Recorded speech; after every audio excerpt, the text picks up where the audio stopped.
Chapter 1173. At night.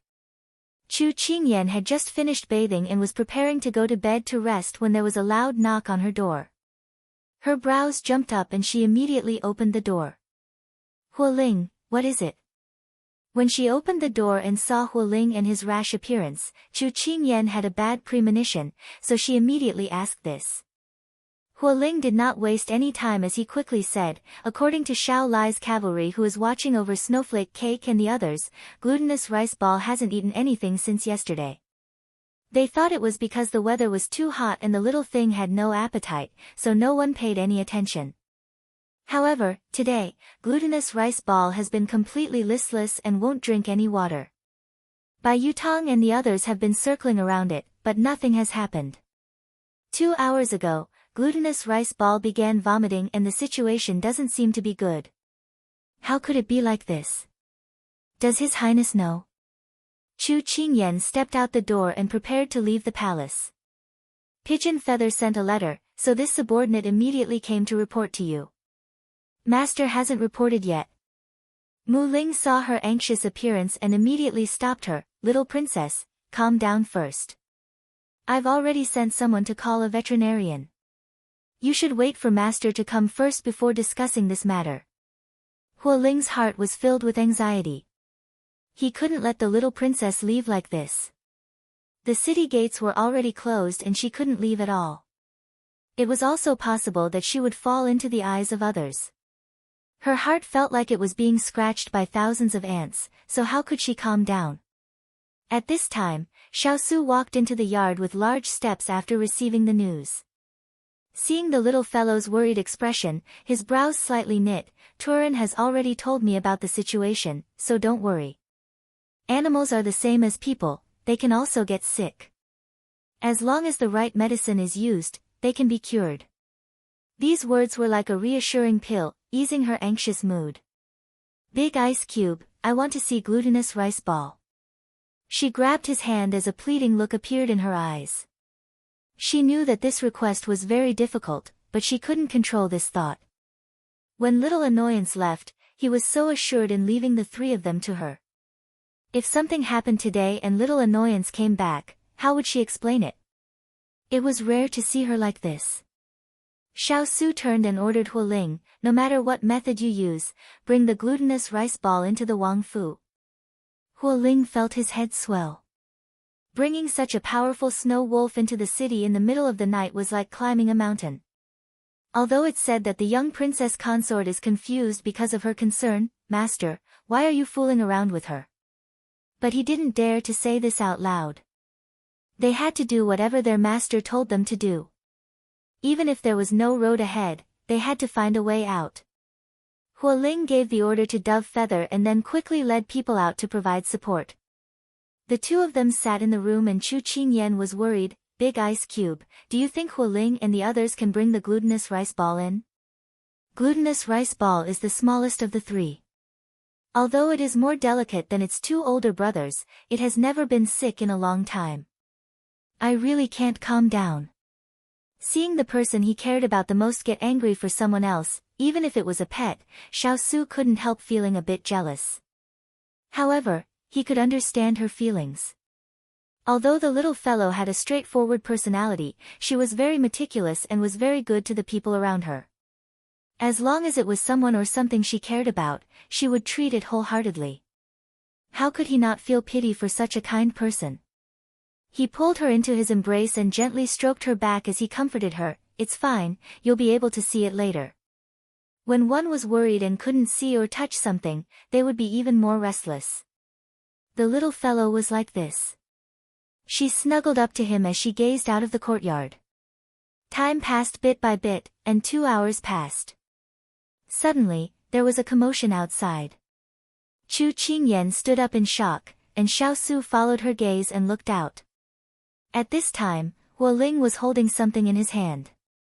It was covered in a black cloth as he walked over with steady steps. Master, little princess, as expected, glutinous rice ball is here.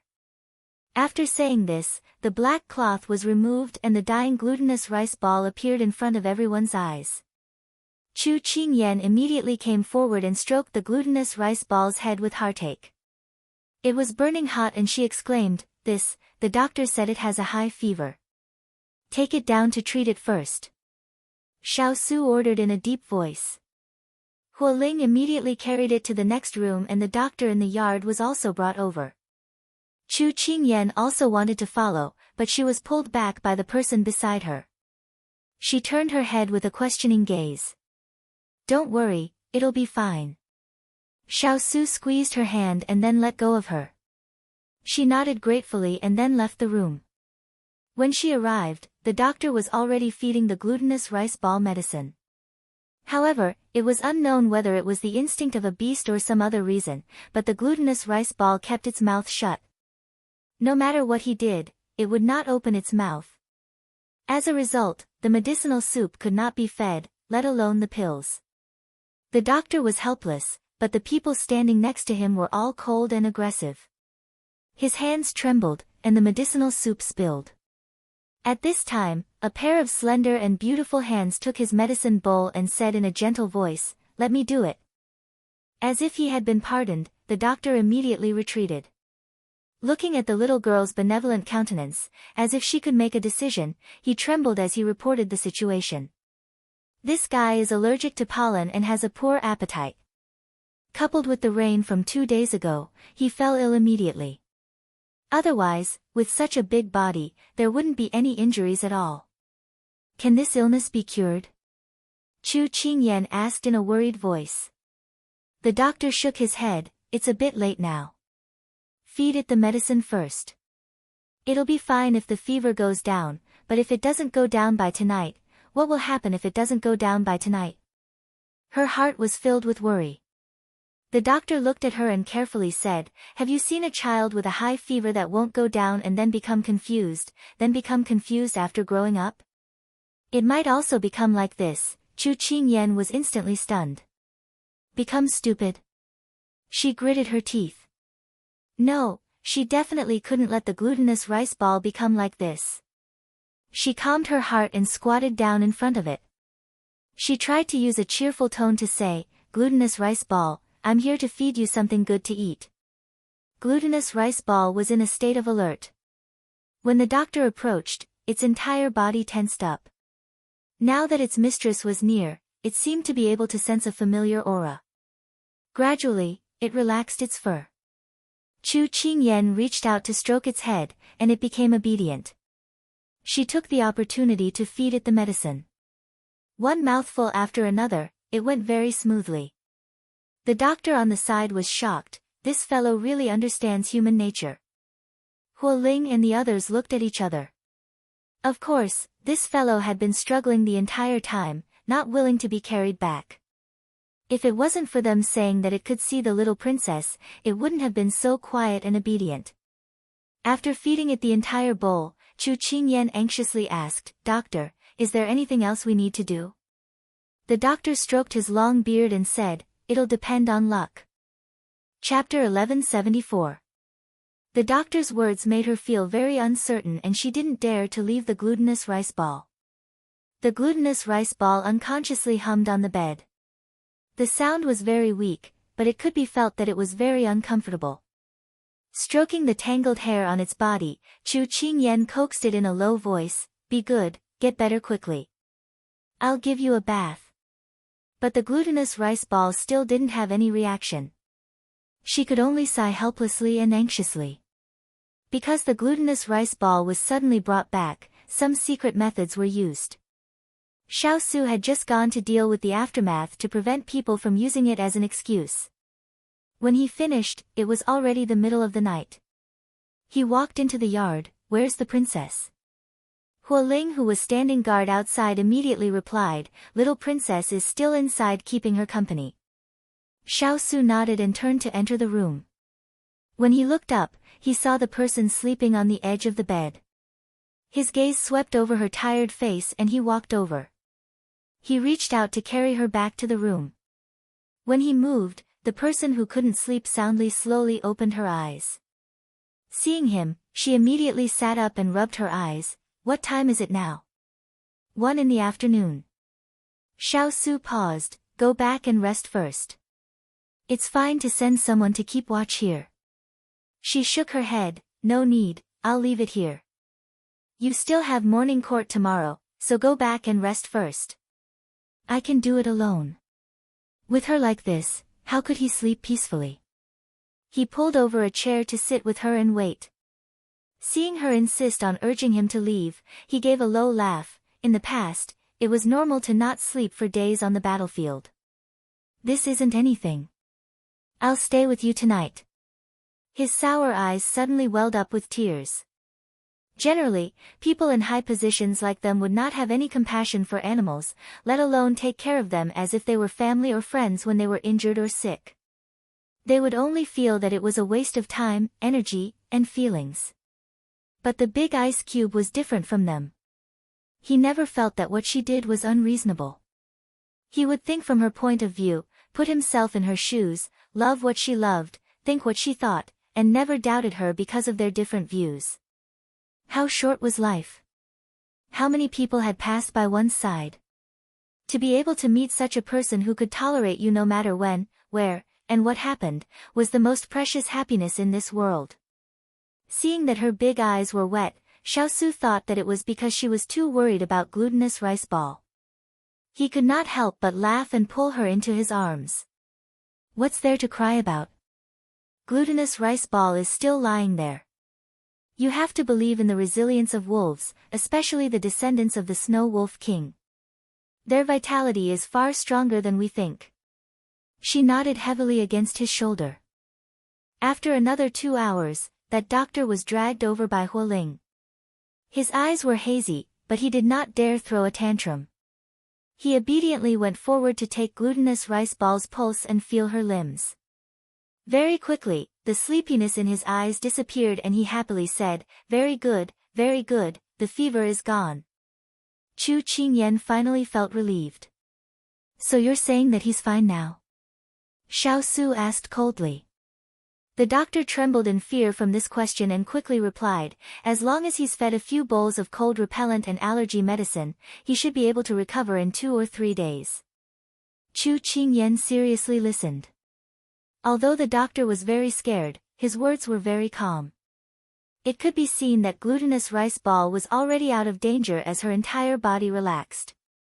The doctor was taken away and there was only Chu Qingyan and Xiao Su left in the room. She squatted down in front of the bed and reached out to pat glutinous rice ball's head. She gently said, you really are good.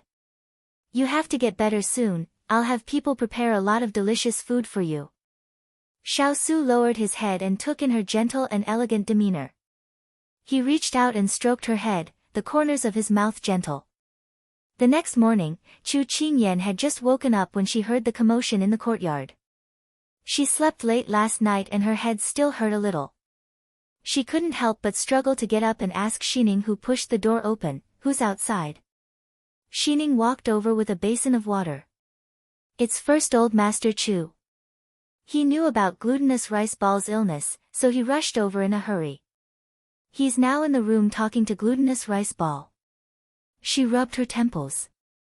It happened so suddenly and in the middle of the night, so it wasn't convenient for her to inform her father. However, he knew about it now, but based on how much her father doted on these little ones, she couldn't tell how much her father's heart ached right now. As expected, when she walked to the door, she heard her father's self-reproachful voice. Glutinous rice ball, I didn't take good care of you and caused you to be bedridden. You have to get better quickly, or else how can I face your mother? I promise you, when you're better, I'll take you fishing. I'll eat the fish and you'll eat the bones. Look, I'm so good to you. So you have to get better quickly. What the hell was her father talking about? Chu Qingyan coughed lightly and stepped into the door. Her father turned his head when he heard the sound and immediately rushed over with tears in his eyes. Kai, glutinous rice ball is sick. Daddy feels like I'm sick too. I don't have any strength. She supported her father, her scalp tingling as she said, that's because you haven't had breakfast yet. As she spoke, she turned around. Huang Yi, who was following behind her, brought in their breakfast with a few servants. Chu Qingyan's father rubbed his eyes and chuckled. I was in too much of a hurry just now and didn't have time to eat. Now that you mention it, Daddy is really hungry. She laughed and shook her head, then pushed her father to sit down and eat. She walked to the bed to check on Glutinous Rice Ball. At this moment, Glutinous Rice Ball had already woken up, but its eyes were half closed and it looked very lethargic. However, when it saw its beloved master, it would try its best to wag its tail. It looked so obedient that it made one's heart ache. She bent down and touched its head. It was at a normal temperature, and it didn't look like it was getting sick again. Glutinous Rice Ball stuck out its tongue and licked her hand, whimpering weakly. She smiled gently and comforted it. At this moment, a drumstick appeared in her vision, followed by her father's voice. Look, look, it's a big drumstick. Get better quickly, and I'll let you eat it. It smells so good. It's so delicious. Looking at her father who looked like a big bad wolf trying to tempt a little white rabbit, Chu Qingyan felt that it was funny.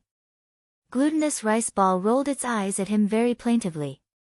Great old master, I'm already in enough pain, please don't add insult to injury. On this day, Hong Yi's heart couldn't help but beat faster when she saw that there was no movement after she had poisoned the food.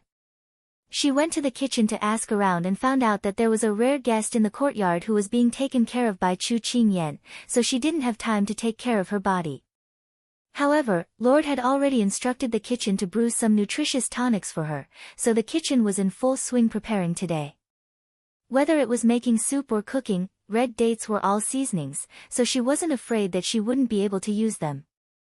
After hearing this news, Hong Yi left in satisfaction. Chapter 1175. Even though Xiao Su had protected the inner courtyard so that not even a drop of water could leak out, the addition of a giant animal in the courtyard had more or less aroused the curiosity and speculation of the servants. It was just that other than Xi Ning and Bai Yu, no one was able to get close to that room. Everyone was curious, but they didn't dare to violate their prince's rules. Wolves were rare in places where humans lived in groups.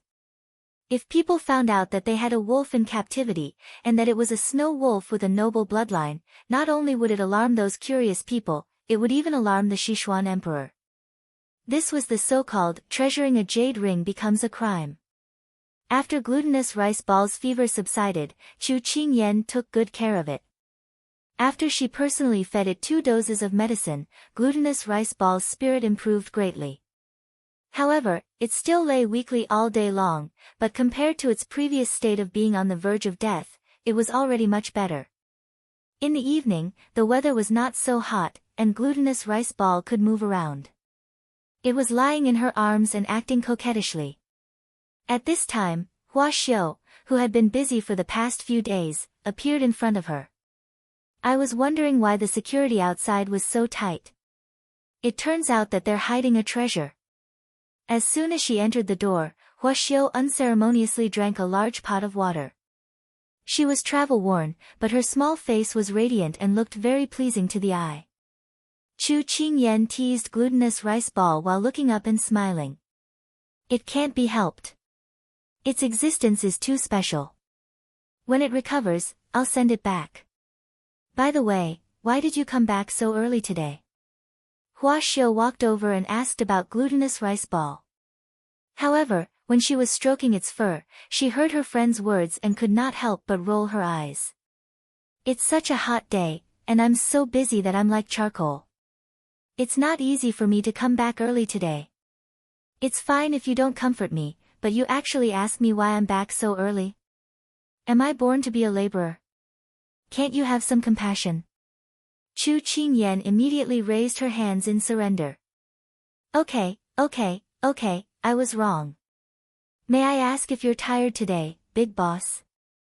Do you need this little one to serve you? Come, massage my shoulders. Massage my legs. Hua Xiuli sat on the chair like a master and patted his shoulder, waiting for her to serve him. Chu Qingyan gave her a playful shove. You're really like a dye house. Hua Xiu was pushed back by her. She twisted her waist and leaned against her like a clingy little animal. The soft body under her hands made Hua Xiu sigh. You're indeed the land of warmth and tenderness. No wonder the King of England fell in love with you even though there are so many fresh flowers outside. Chu Qingyan shook her head helplessly. Seriously, how are the sales of the products recently? Upon hearing this, Hua Xiu seemed to have been hit on her laughing acupoint. She threw her head back and laughed wildly. Glutinous Rice Ball, who was at the side, was quite frightened by her. She patted Chu Qingyan's shoulder and was overjoyed. Let me tell you, it's like making a fortune every day. The flow of people is like a torrential river, endless. Chu Qingyan was dumbfounded. What kind of idiom was she using? After her craziness, Hua Xiuli became a little more serious. She leaned against the back of the chair calmly. The recent account book hasn't been sent to you yet, so you definitely don't know about the recent sales situation. It's basically sold out as soon as it's on the shelves. You don't know, but our products are in a state of shortage every day. I'm here today to ask you if you want to increase the production scale. Chu Qingyan was stunned. She knew that these products could make money, but she didn't expect that they would be sold out like this. It's actually popular to this extent? That's right. Hua Xiuli leaned over and chuckled. The capital is the hub of the country. The people in the upper echelons here have a lot of connections in their hands. Moreover, their words and deeds will have a driving effect, causing the people below to follow suit. The business we've been doing recently isn't just targeted at individuals. It's basically a family or a mansion. You also know that there are many women in the backyard. As long as the entire mansion buys from us, we'll make a lot of money just by doing this. Moreover, there are already many people who are buying and shipping to other towns. Chu Qingyan couldn't help but grin. In that case, it's time for us to open a branch. That's right. Now is the best time to open up a channel. Just now, when we talked about increasing the production scale, it's secondary. Our main problem is that we need someone to take on this heavy responsibility. You know, the location and the source of the goods aren't important. What's important is that we need someone to take care of things. If we don't have an outstanding manager, we won't be able to achieve the effect at all. It's better to have nothing than to have something substandard. Hua Xiuli talked about business clearly and logically. She was no longer as jumpy as before. Chu Qingyan agreed with her words. After pondering for a moment, she said, how about this? When Big Ice Cube comes back, I'll ask him if he can pick a few from Jean Ling's subordinates. That's great. When husband and wife do business, it'll be twice the result with half the effort. Hua Xiuli winked at her and smiled. Chu Qingyan glared at her fiercely. Thus, the two of them began to discuss which city to start expanding from. Although the two of them were not very old, and in Jingdo, they were about the same age as those 15 or 16-year-old unmarried girls who were as beautiful as flowers and jade and did not know the hardships of the world. However, they were already as experienced as veterans in the business world. Their actions were thorough and their thinking was meticulous. It was hard to imagine that such outstanding-looking girls already had a huge chain of capital behind them. The two of them talked in full swing for a long time and their mouths were dry. At this time, Xining and Jasper each came in with a bowl of iced white fungus and red date soup. Because, you came just in time. I'm hungry. Hua Xiuli immediately waved at them and said impatiently. Chu Qingyan saw her impatient look and couldn't help but laugh. You can eat later. Let the ice melt a little. That way, it'll have a refreshing taste. That's reasonable. Hua Xiuli wasn't in a hurry anymore. She held her chin and suddenly said, Qingyan, are we like what you said? We can clearly rely on our looks to make a living, but we have to rely on our talents. Chu Qingyan expressed her disdain for a certain person who was sticking gold on her face. At this time, she noticed that glutinous rice ball on the bed had been looking at her with pitiful eyes. It seemed that she had neglected it when she was discussing business with Hua Xiuli. She immediately sat down by the bed apologetically and comforted it.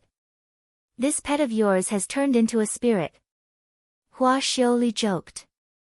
Although she had seen a few of her good friend's pets, she wasn't familiar with most of them. Seeing this scene now, it was a bit novel. Animals can understand humans. Chu Qingyan said gently. Hua Xiaoli nodded, expressing her understanding. At this time, Xining handed the red dates soup to her master. Chu Qingyan reached out to receive it. Just at this time, glutinous rice ball raised its chin and placed it on her bent elbow. With a heavy weight, she couldn't hold the bowl and the entire soup bowl fell to the ground. Glutinous rice ball realized that it had caused trouble and immediately lowered its head and whimpered. Chu Qingyan didn't mind and prepared to let Xining clean up the floor. Suddenly, Jasper exclaimed, "Master, look at the floor." Chu Qingyan immediately looked down. There was a green leaf that had floated in from outside the window in the soup that was scattered all over the floor. At this time, it was turning black at a speed visible to the naked eye. She instantly raised her voice. "Don't touch that soup in Hua Xiaoli, it's poisonous." Chapter 1176. As soon as she said this, Hua Xiaoli, who was about to reach out to take the bowl, froze in place in fright. Jasper squatted down to test the poison with a silver needle. The moment the silver needle touched the soup, the entire needle turned black. Jasper said with a grave expression, "Master, although this subordinate doesn't know what poison this is, it is extremely toxic. I'm afraid that once it touches you, you will immediately die." "What's the situation? Someone poisoned you?" Hua Xiaoli asked in a small voice as she approached Chu Qingyan in a panic. "It looks like it." Chu Qingyan's expression was a bit dark, and her charming face was cold. Hua Xiaoli's face was a bit green. "That's strange. Did you make any enemies? Why would someone poison you for no reason?" Chu Qingyan shook her head. She also didn't know who wanted to kill her. She ordered in a low voice, "Xining, call Turan in. Don't make this matter public first." This unforeseen event made everyone present gasp. At this time, Xining received the order and went out without another word. While waiting, time was long. Hua Xiaoli and Jasper didn't know what she was going to do next. The atmosphere was a bit cold. Chu Qingyan silently looked out the window. After a moment, she reached out to stroke Glutinous Rice Ball's head and softly said with a smile, "Glutinous Rice Ball, you did really well just now."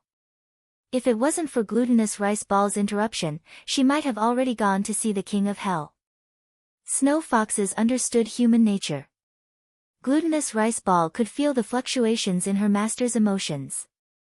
She couldn't help sticking out her tongue and rubbing her fingers, as if she was comforting her, telling her not to be sad.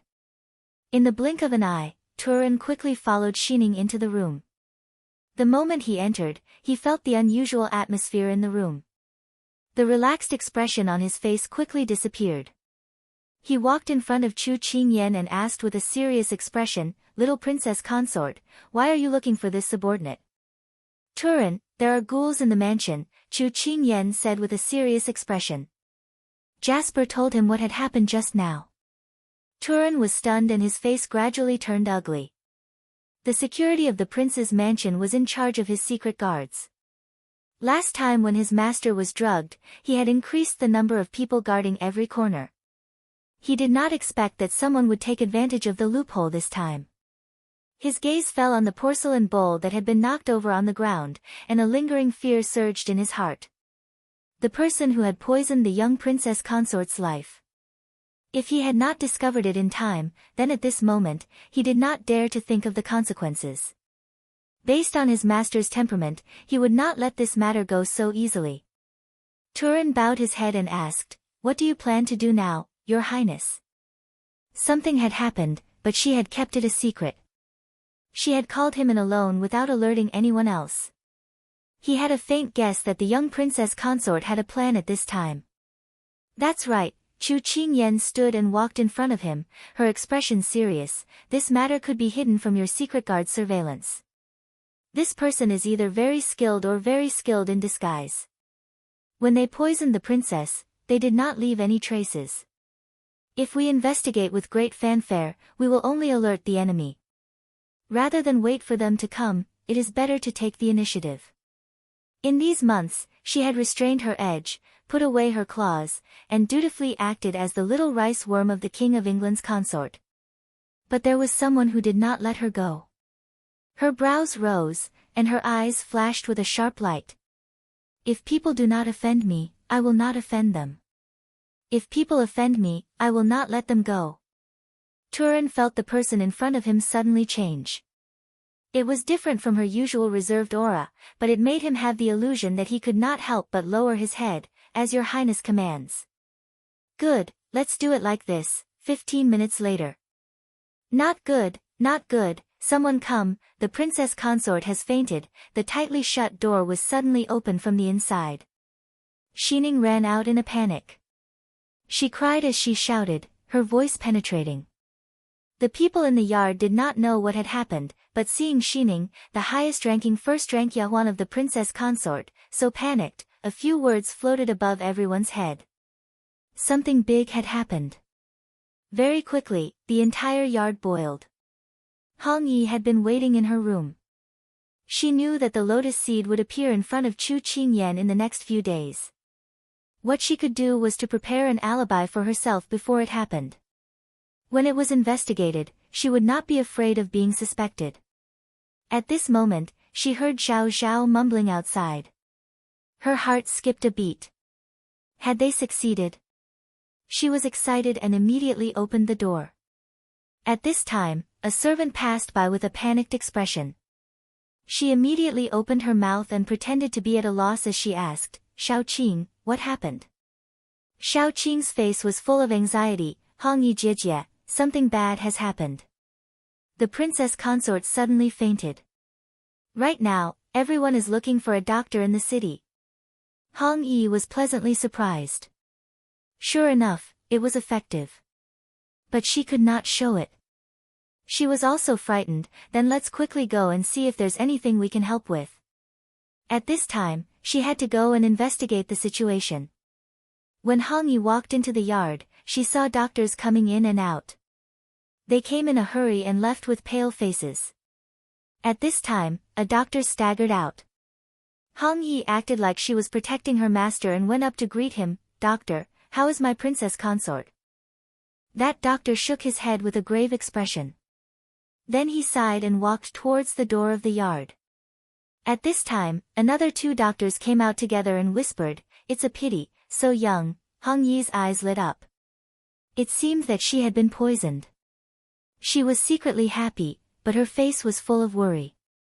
Although that person had said that the poisoned person would immediately go to the Yellow Springs when he gave her the medicine, now it seemed that it would not be that quick. Perhaps it was related to the dosage of the medicine. But she viciously thought, if she could torture Chu Qingyan before she died, why not?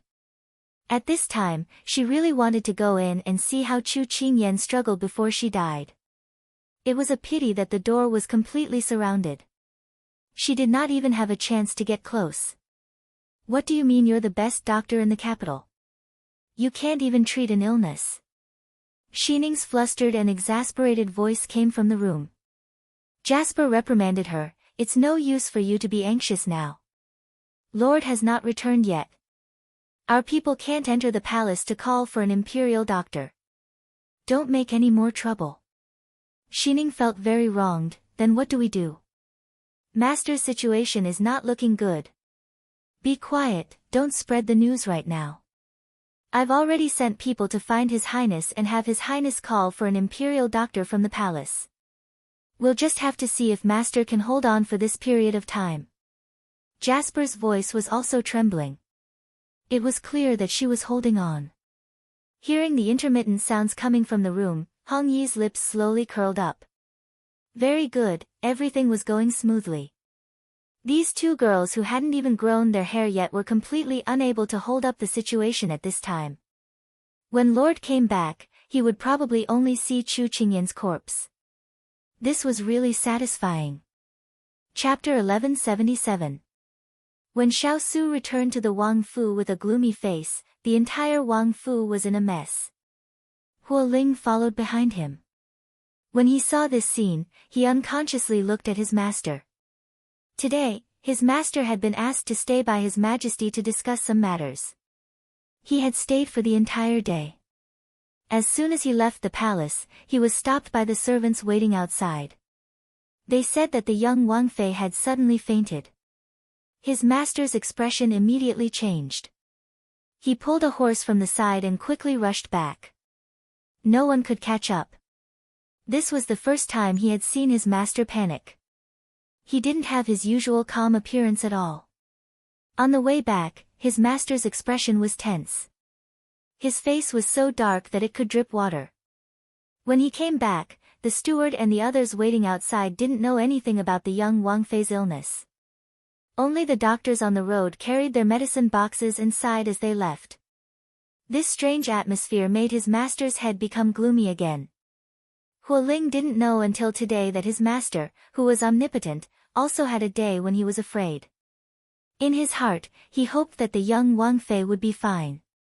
But the scene in front of him, Hualing felt like his heart was being pulled. I heard that the steward has already invited the best doctors in the capital, but they can't do anything about the Wang Fei's illness. That's right. They can't do anything, but they've already invited all the doctors they can. Do you think the Wang Fei will? The words, "beautiful women have a short life," suddenly stopped when they saw Lord standing there coldly. The servant girls were so scared that their legs turned to jelly and they immediately knelt down. Send these people away and sell them. Xiao Su expressionlessly walked past the gossiping servants and left this sentence. Hualing looked at the servants who instantly turned pale and shook his head. They should never have crossed his master's bottom line. The person inside was his master's life. At this time, Xiao Su had already walked to Chu Qingyan's courtyard. At this time, the door was closed and Turan had sent people to guard outside. Seeing him come back, Turan immediately went up to greet him. "Master." Before he could finish speaking, Xiao Su had already brushed past him, pushed open the door, and entered somewhat impatiently. Turan was stunned, then he looked at Hualing. Hualing sighed. "Master has been like this the entire journey." "That's right, what is the Princess Consort's situation now?" Turan was even more confused. "Didn't the people we sent tell you clearly?" Hualing was also stunned. "Say what?" Turan's face twitched. "That's bad." After entering, Xiao Su went straight to the bed. Just on the way, his rationality left him and his mind was in a mess. He thought that he would come back to see the pale and dying little fellow, but when he looked up, he saw the little face talking and laughing with someone. It was as if he was told that there was a cliff in front of him, but he couldn't control himself and rushed forward. When he reached the edge of the cliff, he was caught by a branch on the side. Chu Qingyan heard the sound and looked over. Seeing that it was him, she couldn't help but grin. "You're back." He didn't get a response after he finished speaking. She saw him standing there like a rock, not moving at all. The expression on his face was a bit strange. Hua Xiuli, Jasper, and the others who were chatting with her in the room noticed his strange expression and tactfully prepared to leave. Before Hua Xiuli left, she winked at her. "You've gone too far." Faced with her good friend's teasing, she couldn't refute. After the door was closed, she stood up from the bed and walked towards him with a nervous heart. "Big Ice Cube, are you all right?" When she arrived in front of him, she was pulled into his embrace by a strong force. Her head bumped into his hard chest and she was stunned for a moment, but the force that followed was so strong that she couldn't breathe. Following that, a storm of kisses fell down. She was forced to raise her head to withstand the waves in his heart. She felt the iron-like hand on her waist with a scorching temperature, as if it was going to burn her skin. Every time they went deeper, it was accompanied by the trembling of their souls. They were grinding and entangling with each other. Over and over again, he didn't allow her to retreat. He swept through all of her territory forcefully, as if he wanted to use this method to repeatedly confirm that the person in front of him was still alive and well. At first, she wasn't ready, but after feeling the strong uneasiness from his body, she didn't reject him anymore. She reached out her hands to hug him back. If it wasn't for her entire body leaning on him, she would have collapsed to the ground. This seemed to be the first time she saw such a big ice cube who didn't care about anything. At this moment, she finally understood the meaning behind Hua Xiuli's words. It wasn't easy for him to let her go. She opened her mouth to explain, but she heard a hoarse voice murmur, "It's good that you're fine, it's good that you're fine." At that moment, a certain place in the depths of her heart seemed to have been hit hard by someone. It was sore and warm. Tears welled up in her eyes as she choked on her sobs. "I'm fine, I'm not poisoned," she quickly explained, afraid that he would worry too much. Her heart that had been suspended in mid-air, fell back to the ground. Xiao Su raised his head. His dark eyes were like a layer of glass, blocking the surging waves below. This pair of eyes, even if emotionless, was still moving. Moreover, they were filled with emotions. What happened? He knew that there must be a reason for this. At this moment, the warmth of the person in his arms made him feel at ease and his rationality returned. Only then did he have the heart to ask her what happened.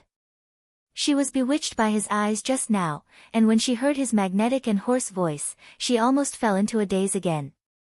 Fortunately, she kept her infatuated heart and told him what happened today in a concise and comprehensive manner.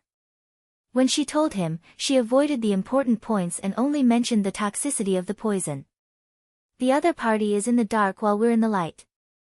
This is very disadvantageous for us. If we want to find this person and prevent future troubles, we have to lure the snake out of its hole. So I plan to beat them at their own game and pretend that I'm really poisoned, then lure them in." After telling him her plan, she looked at his expression and then stammered, "I didn't let anyone inform you in advance because I wanted to create an effect for the acting. I didn't expect your reaction to be so big." Xiao Su didn't care about what she said at the end. His gaze fell on her as deep as water. His eyes were pitch black, making people unable to see what he was thinking. If he wanted to kill someone, just one drop was enough. If that bowl of soup wasn't accidentally knocked over by the glutinous rice ball, then his little fellow would have already, She wanted to wait for his criticism, but she didn't want to be hugged by him again. Only this time, she felt that the hand around her seemed to be trembling. "Big Ice Cube, are you okay?"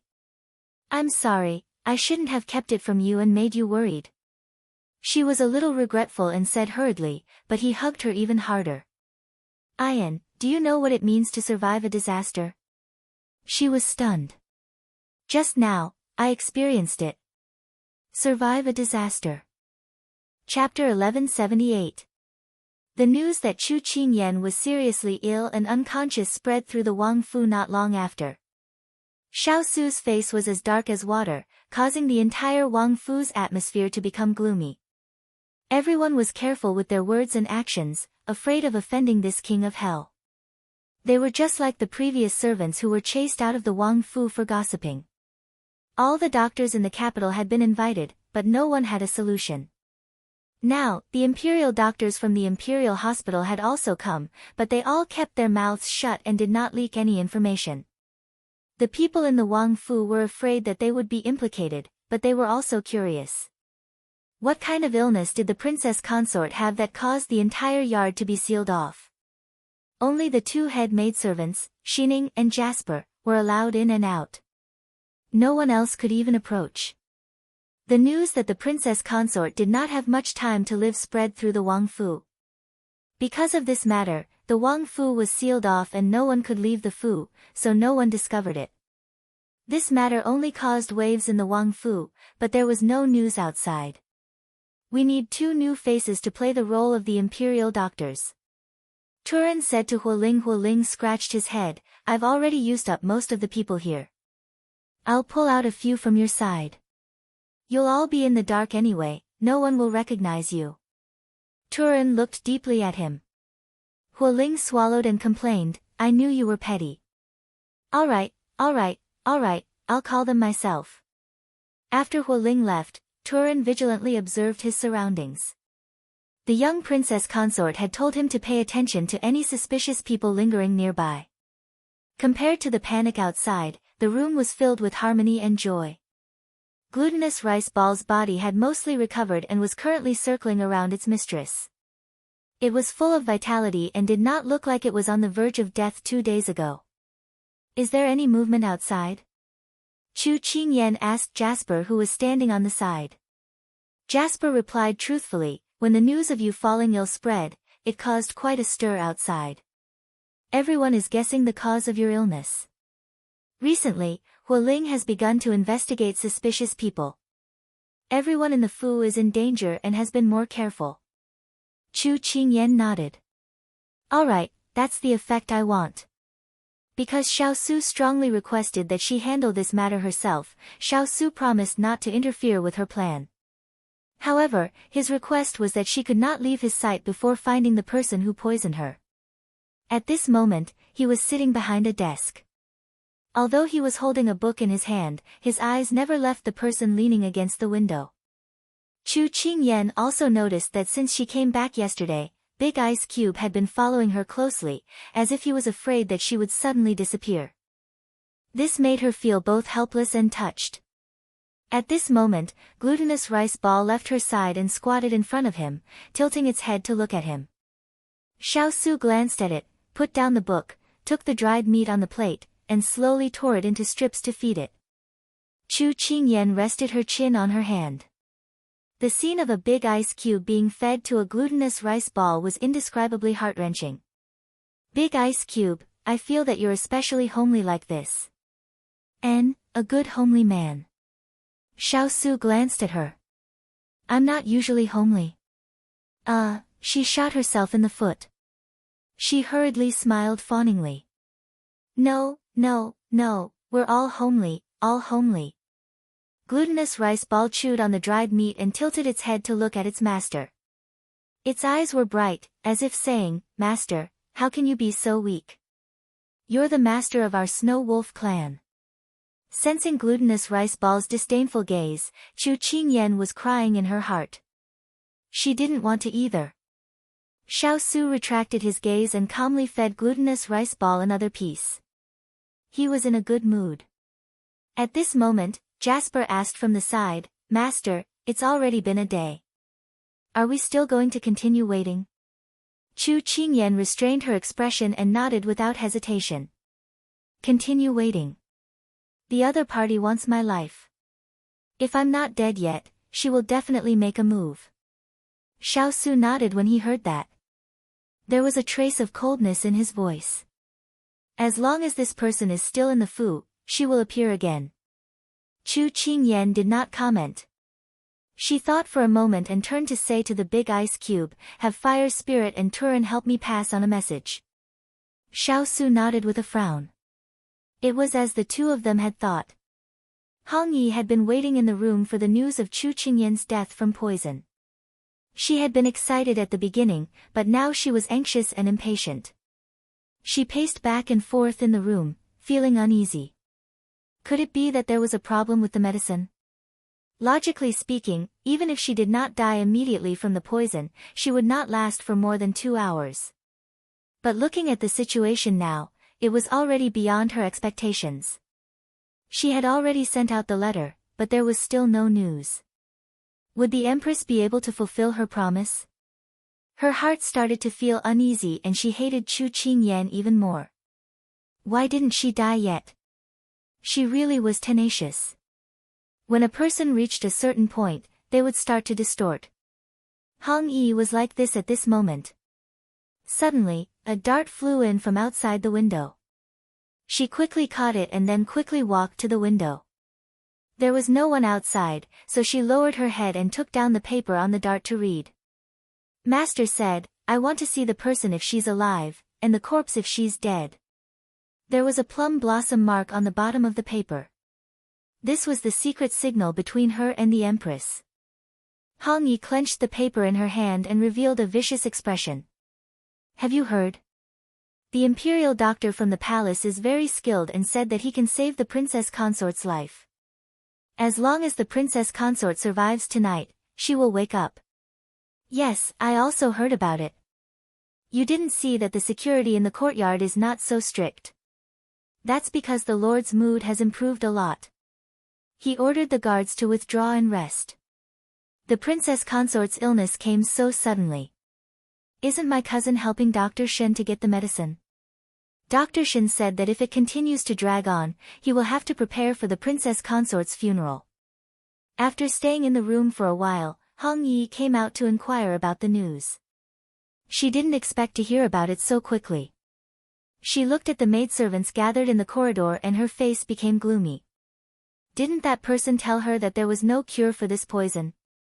How can there be someone who can detoxify it? Hong Yi gritted her teeth and hated herself. She really can't do anything right. Chu Qingyan has already stepped into the palace of the King of Hell. She didn't expect that someone could pull her back. Bai Ji turned her head and looked at the closed door of the courtyard. Her heart was somewhat conflicted. Should she let her go or not? After a while, Bai Ji clenched her fists. This was a once-in-a-lifetime opportunity. If she let her escape, it will be more difficult to kill her in the future. Bai Ji was not a reckless person, but in order to stay by the Lord's side and become his woman, even if there was a mountain of knives and a sea of fire in front of her, she will break through it. Hong Yi turned around and walked away with firm steps. Chapter 1179. Nightfall. Outside, the third watch sounded and everything was quiet. A figure appeared on the roof like a ghost. The black figure crouched down and stared at Chu Qingyan's courtyard. In the courtyard, there were guards patrolling back and forth. But because they hadn't rested for 2 days, most of them looked tired and yawned from time to time. The black shadow seized the opportunity and flipped over the wall. Then, he jumped onto the tallest tree in the courtyard. Finally, he took advantage of the fact that the guards were listlessly taking turns to land on the ground. Then, he flashed under the window and gently pushed the window open. With a leap, he entered the room in a beautiful arc and closed the window. Everything happened so fast that no one could react in time. The black figure stood still in the room and scanned the surroundings. Other than the person on the bed, there were no other maids around. This was simply the heavens helping her. That's right, she was Hong Yi. The Hong Yi who hid her martial arts skills. At this moment, she was looking at the bed covered by the veil with a smug and hateful gaze. Tonight, success or failure depended on this one move. She couldn't be more familiar with this room, so in the darkness, she walked towards the bed. Because of the luminous pearl placed on the bedside, a faint glow spread in all directions, illuminating the beautiful face of the person on the bed. Hong Yi lifted the veil and saw the scene of this pearl beauty. Although she was poisoned and in a coma, her natural beauty couldn't be concealed. She couldn't help but feel a little jealous. So what if you're beautiful? Aren't you still lying on the bed and waiting to be slaughtered by me? Her tone was very harsh, like a poisonous snake spitting out its tongue, coldly and viciously glaring at its prey. She pulled out a dagger from her sleeve and the light from the blade shone on her eyes. She curled her lips and slowly said, Chu Qingyan, you can't blame me. Who asked the Lord to like you? You're so lowly, what right do you have to make the Lord treat you differently? So if you have anything to say, go to hell and say it to the King of Hell. Her gaze landed on Chu Qingyan's jade-like face, and she smiled viciously. Don't worry, I'll disfigure your face and leave your most unique side in Lord's memory. Hong Yi laughed in a low voice, which was indescribably eerie in the dark night. After enjoying the last moments of Chu Qingyan's life and satisfying her despicable heart, Hong Yi raised the dagger and ruthlessly stabbed it into Chu Qingyan's heart with resentment and pleasure. Go to hell. Ah! When the tip of the dagger was less than an inch away from Chu Qingyan's chest, her hand could no longer move. Hong Yi, who had been quietly closing her eyes, suddenly opened her eyes. Her eyes were clear, and there was no sign of drowsiness. Hong Yi was shocked. She had fallen into a trap. One sitting and one lying down, the two of them looked very harmonious, but when they looked at each other, a storm was brewing. Hong Yi, I didn't expect it to be you. Chu Qingyan was still digesting the words she had just muttered to herself, and her gaze was cold as she looked at her. Although she had been discovered, Hong Yi didn't panic at all. She smiled contemptuously. That's right, it's me. I'm here to take your life. After saying that, she used her other hand to attack Chu Qingyan. Chu Qingyan subconsciously raised her hand to block, and Hong Yi took this opportunity to shake off her grip and retreat a few steps. However, it was at this time that the sound of footsteps came from outside. Soon, the light of the lanterns shone in. Chu Qingyan lifted the blanket from the couch and stood up. Her gaze was as calm as water as she looked at her. Hong Yi, you've already been surrounded. Surrender yourself. Hong Yi looked around. Outside the window, at the entrance, there were many lit torches. A group of people had surrounded the entire courtyard, and the person in the lead was the person she had been thinking about for a long time. Surrender myself? Could it be that you're going to let me go? Chu Qingyan, I'm not a 3-year-old child. If I surrender, I won't be able to live. Hong Yi pointed her dagger at her and said with a fake smile, I heard that your martial arts were personally taught by Lord. Then let me see it today. Saying that, she made the first move and attacked Chu Qingyan. She actually took the opportunity to attack while they were talking. How despicable. Hualing, Jasper, and the others wanted to rush forward, but at this time, Xiao Su raised his hand to stop them. Let's watch first. Just now the little fellow had given him a signal. Since she wanted to personally take care of her, then he would keep his promise and let her make a move. So in the middle of everyone's encirclement, Hong Yi and Chu Qingyan began to fight. Hong Yi's attacks were very vicious. Her movements were fast and fierce, and her moves were very similar to those of an assassin. Lord seems to be very assured of you. Aren't you afraid that I'll hurt you? Hong Yi sneered as she made her moves. Chu Qingyan held onto her flexible sword and countered every move that came her way. When she heard Gu Ruoyun's words, she subconsciously looked at Gu Ruoyun and realized that when Gu Ruoyun was looking at the big ice cube, her eyes were filled with adoration, love, and bitterness. She calmly said, You don't have the ability to hurt me. I'm asking you, who do you belong to? Do you think I'll tell you? Hong Yi rolled her eyes as she asked back. Chu Qingyan ignored the sarcasm in her words and continued to deal with her. Hong Yi, why do you have such a strong hatred towards me? Perhaps the person behind her wanted to kill her, but she could not figure it out. Just how did she offend her? Was it because she was the big ice block's future princess? When she said this, the indifference on Hong Yi's face broke. Her eyes were scarlet red and filled with anger as she looked at the person in front of her who had shown a kind face from beginning to end.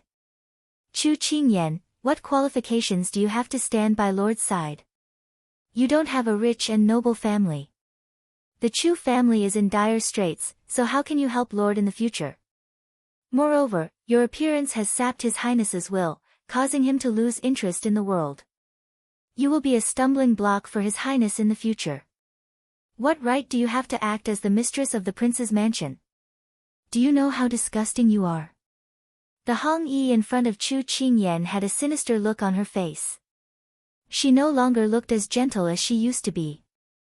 Instead, she looked like a poisonous beauty who was constantly spewing venom. Chu Qingyan's face darkened at her words. So you think I don't have the qualifications to stand by His Highness' side, but you do. Hong Yi gave a laugh. I just want to stay by Lord's side and look up to him. So, I want to get rid of you and not let him be affected by you. Chu Qingyan's eyes instantly turned cold. This is what you think is good for him. But you're all doing this for your own selfish reasons, forcing your own ideas onto others. Saying it's good for him, but not asking him what he wants, you're all too selfish. I have nothing else to say to you. She wanted to get information from Hong Yi, but the more she heard, the more her heart turned cold. After Chu Qingyan received her blade, she used the force to flip in the air and then fiercely kicked out at her. Hong Yi raised her hand to block in a panic, but she was still kicked out of the window and fell out of the courtyard. Chapter 1180. After Hong Yi was thrown out, Chu Qingyan landed from the air and put away her sword. Her complexion was not good, because what Hong Yi said just now had crossed her bottom line. Her bottom line was Big Ice Cube. In the past, Empress Liang had said that she was doing this for Big Ice Cube's good and would use her life to force him to help her achieve her goal. This was enough to make her heart turn cold, but because the other party was Big Ice Cube's birth mother and an elder, she could not do anything. But Hong Yi was different. She said that she was doing this for Big Ice Cube's good, but she was doing things that harmed others for her own benefit. She could not take this lying down. If everyone thought this way, then wouldn't they be able to use this excuse to help themselves hurt others and make others feel grateful? It was simply too disgusting. In the end, she was too selfish. When Chu Qingyan walked out of the room, her body was filled with killing intent. When Xining and Jasper came up to greet her, they could clearly feel her emotions. The two of them couldn't help looking at each other. What did this Hong Yi do to Master? How did Master change from a gentle little girl to a cold-faced witch in the blink of an eye? Seeing the little fellow walk in front of him, Xiao Su reached out to touch her forehead. There's nothing to be angry about. It's fine as long as we caught the person. He did not know what the two of them had said when they were fighting, but he could see that the little fellow was very unhappy. If the little fellow was unhappy, he would also be unhappy. So, Xiao Su turned around and said to Hualing, take her away. No matter what method you use, you have to pry open her mouth. So what if she was a woman? She dared to hurt his little fellow. Even if he had to bear the infamy of bullying women, he would not hesitate. Lord, you can't treat this servant like this. Hong Yi was already under control. She spat out a mouthful of blood and her face was a bit pale. Hearing this, she recovered from her dizziness and her voice was filled with pleading and attachment. This king cannot tolerate betrayal the most. No matter who is behind you, you are no longer someone from the King of England's palace. Xiao Su coldly said, not even willing to look at her. Hong Yi's eyes were red as she cried out, Lord, Hong Yi has always been loyal to you. Xiao Su coldly looked at her, when I brought you back from the famine, it was to give you a place to settle down. If you did your job properly, the king's palace would have taken care of you until you were old, but you hid your martial arts and had a vicious heart. You kept causing trouble for Ian. Do you think you are loyal to this king or the master behind you? Hong Yi sat down on the ground. She had been in the king's palace for more than 10 years and knew him the best. At this time, he was frowning even when he looked at her, as if he was a fly. This made her heart feel like it was being torn apart. Take her away. Xiao Su did not want to talk to her anymore and directly gave the order. At this time, Chu Qingyan, who had been coldly watching from the sides, suddenly stood up. Wait a minute, I have something to say to her. Xiao Su did not approve of her being alone with this kind of person, but seeing her determined expression, he waved his hand for them to leave. I'll wait for you in the room. Chu Qingyan smiled at him and nodded. The Big Ice Cube was always this understanding, knowing that she did not want anyone else to hear her words. Hong Yi, who was immersed in grief and despair, saw that when Chu Qingyan walked over, there was no one around. Her eyes were filled with fear. What do you want to do? You know fear now, but don't you think it's too late? Chu Qingyan stopped 3 steps away from her and looked at her with an indifferent gaze. You want to lynch me? Come, I'm not afraid of you. Hong Yi was like a hedgehog with spikes all over its body as she looked at her with hatred. Lynch? I'm afraid your blood will stain my hands. Chu Qingyan shook her head with a smile. Hong Yi did not understand. Then what do you want to do? Are you mocking me? Hong Yi, I'm staying because I have a few words to say to you.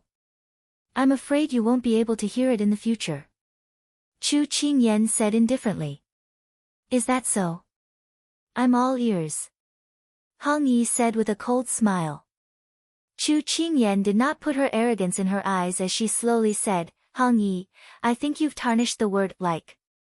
I feel that it's not worth it for His Highness to be liked by someone like you. Hong Yi's eyes turned red with anger. Chu Qingyan did not care at all. I said you were too selfish before because you don't know how to like someone at all. You love yourself more than you love others, so you only think for yourself and never put yourself in other people's shoes. Hong Yi clenched her fists and snorted with a raised brow, you say it like you know a lot. Chu Qingyan, don't be so self-righteous. Chu Qingyan smiled, That day when His Highness was heavily drugged with aphrodisiac, it was your doing, right? The questioning tone and affirmation made Hong Yi's heart clench. Her face darkened. I don't know what you're talking about. Chu Qingyan continued to smile. It's fine if you don't admit it, but I look down on this kind of woman. Giving herself away at all costs is actually a kind of burden for others. Also, not everyone is so greedy for beauty. Saying this, she paused and a trace of pity appeared in her eyes. Hong Yi, your love is too selfish and too lowly. What right do you have to say that about me? Hong Yi hated that her martial arts were not as good as the others. Otherwise, she would have killed the person in front of her at any moment. Seeing her fly into a rage, Chu Qingyan was as calm as before. Do you really think the Empress will accept a woman like you and keep you by His Highness' side?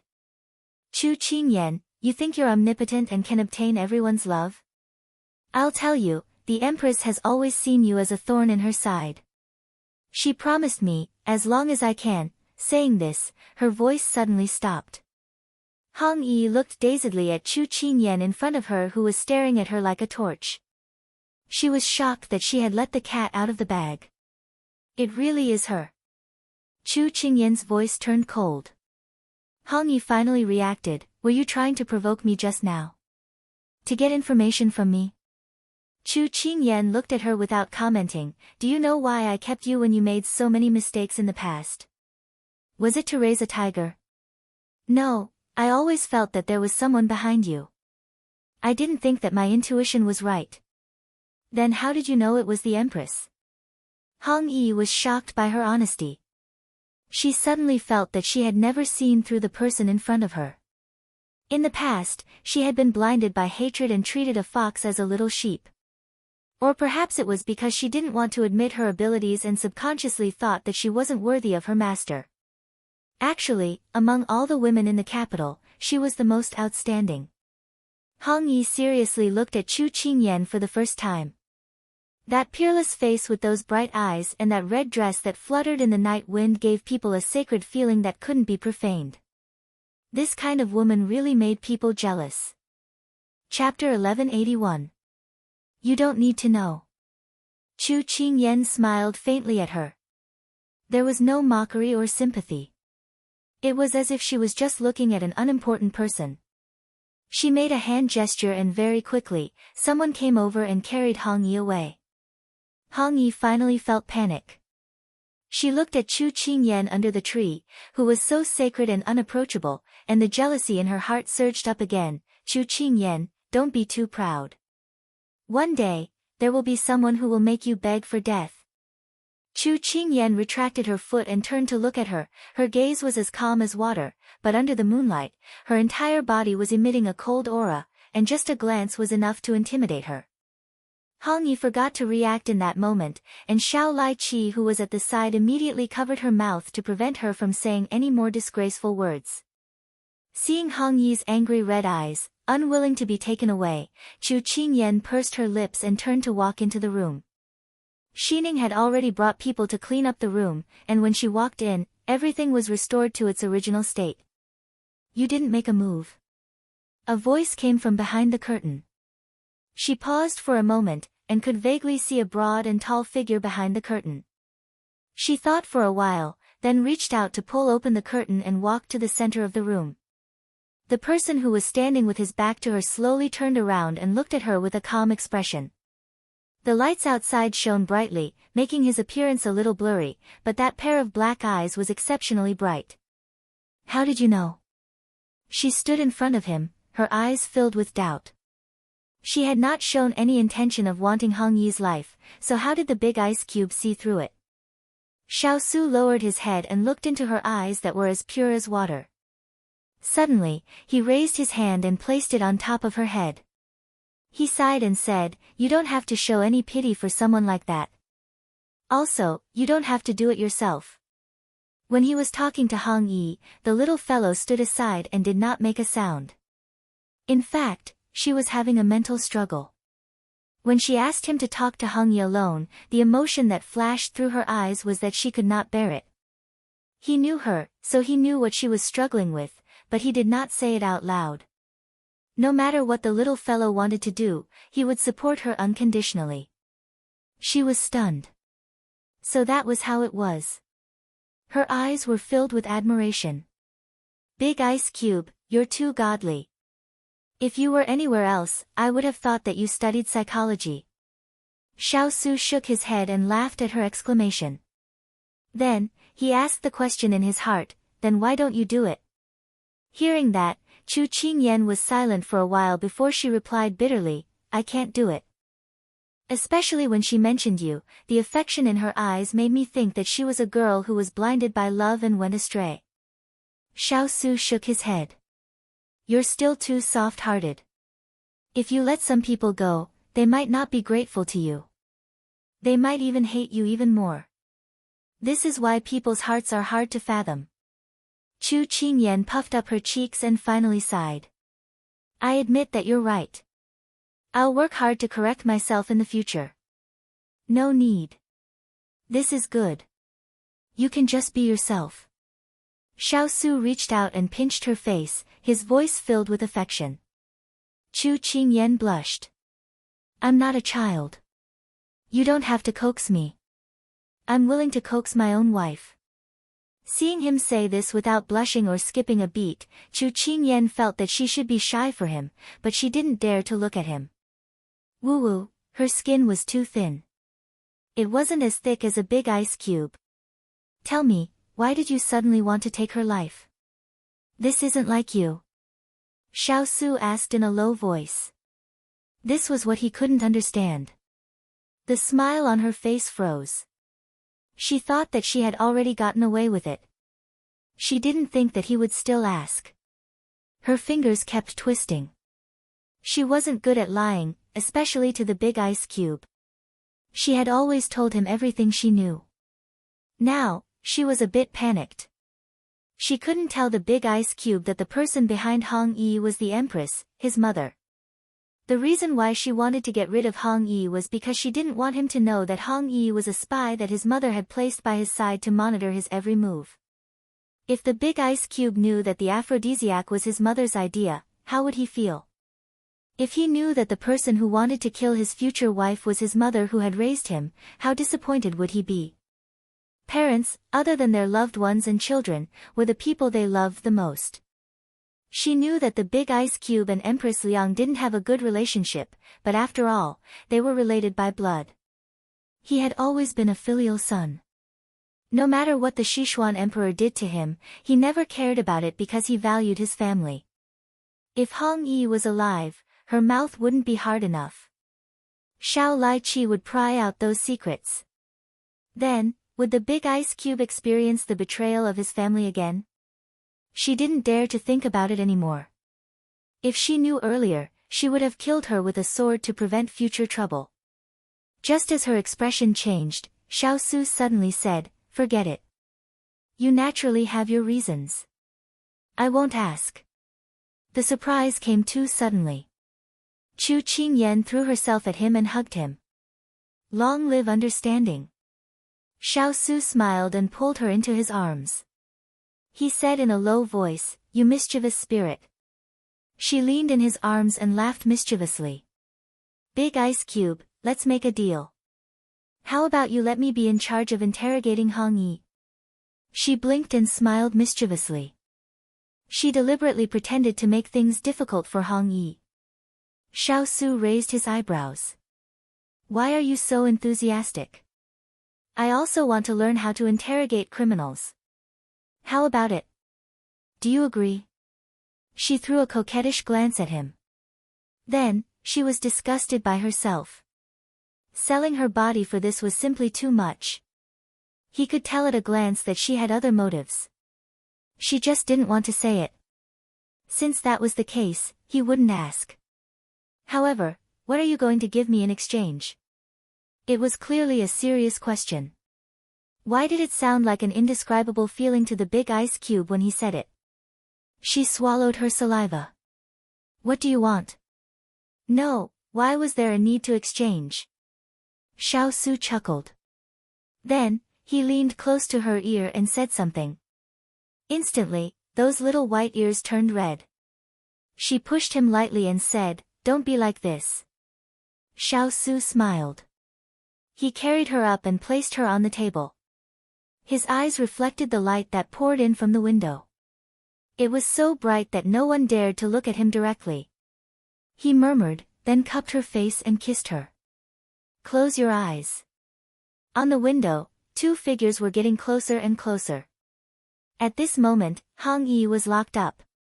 She sat quietly in a corner, looking very pathetic. At this moment, the metal door suddenly opened and a person walked in. She slowly raised her head.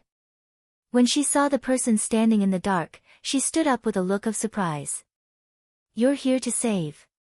Before she could finish speaking, she looked down at the dagger in her chest and fell down in disbelief. Her ladyship said that only the dead will not reveal secrets. Hong Yi's eyes were wide open as tears flowed down her cheeks. Chapter 1182.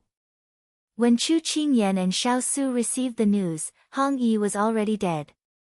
Seeing that Hong Yi was covered with a white cloth, Chu Qingyan closed her eyes and looked away. It was hard to imagine that a person who was still alive in front of her just a few hours ago was gone just like that. Even if she had committed the most heinous crimes and committed all kinds of evil deeds, she still died in such a way, which made people sigh. Xiao Su held her shoulder and said, "Let's go." She watched as Hong Yi's body was sent away, then nodded and followed him out. "Big ice cube, bury her properly." After all, she stayed in the palace for more than 10 years and helped you maintain the peace in your backyard. Chu Qingyan asked. Xiao Su nodded, "I'll do as you say." She sighed softly. In this world, other than life and death, there was nothing else important.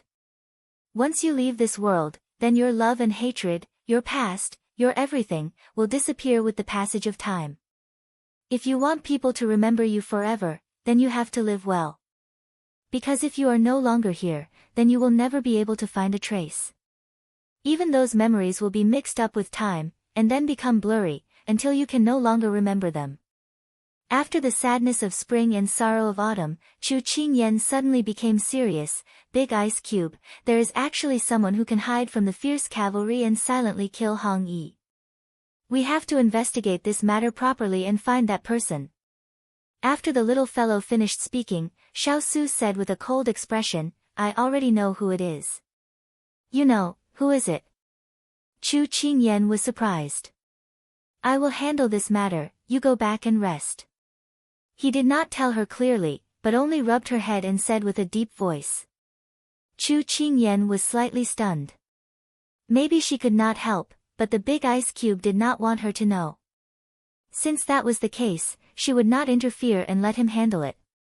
Although they found out Hong Yi and knew the person behind it, because of the other party's identity, they could not act rashly and could not easily condemn them.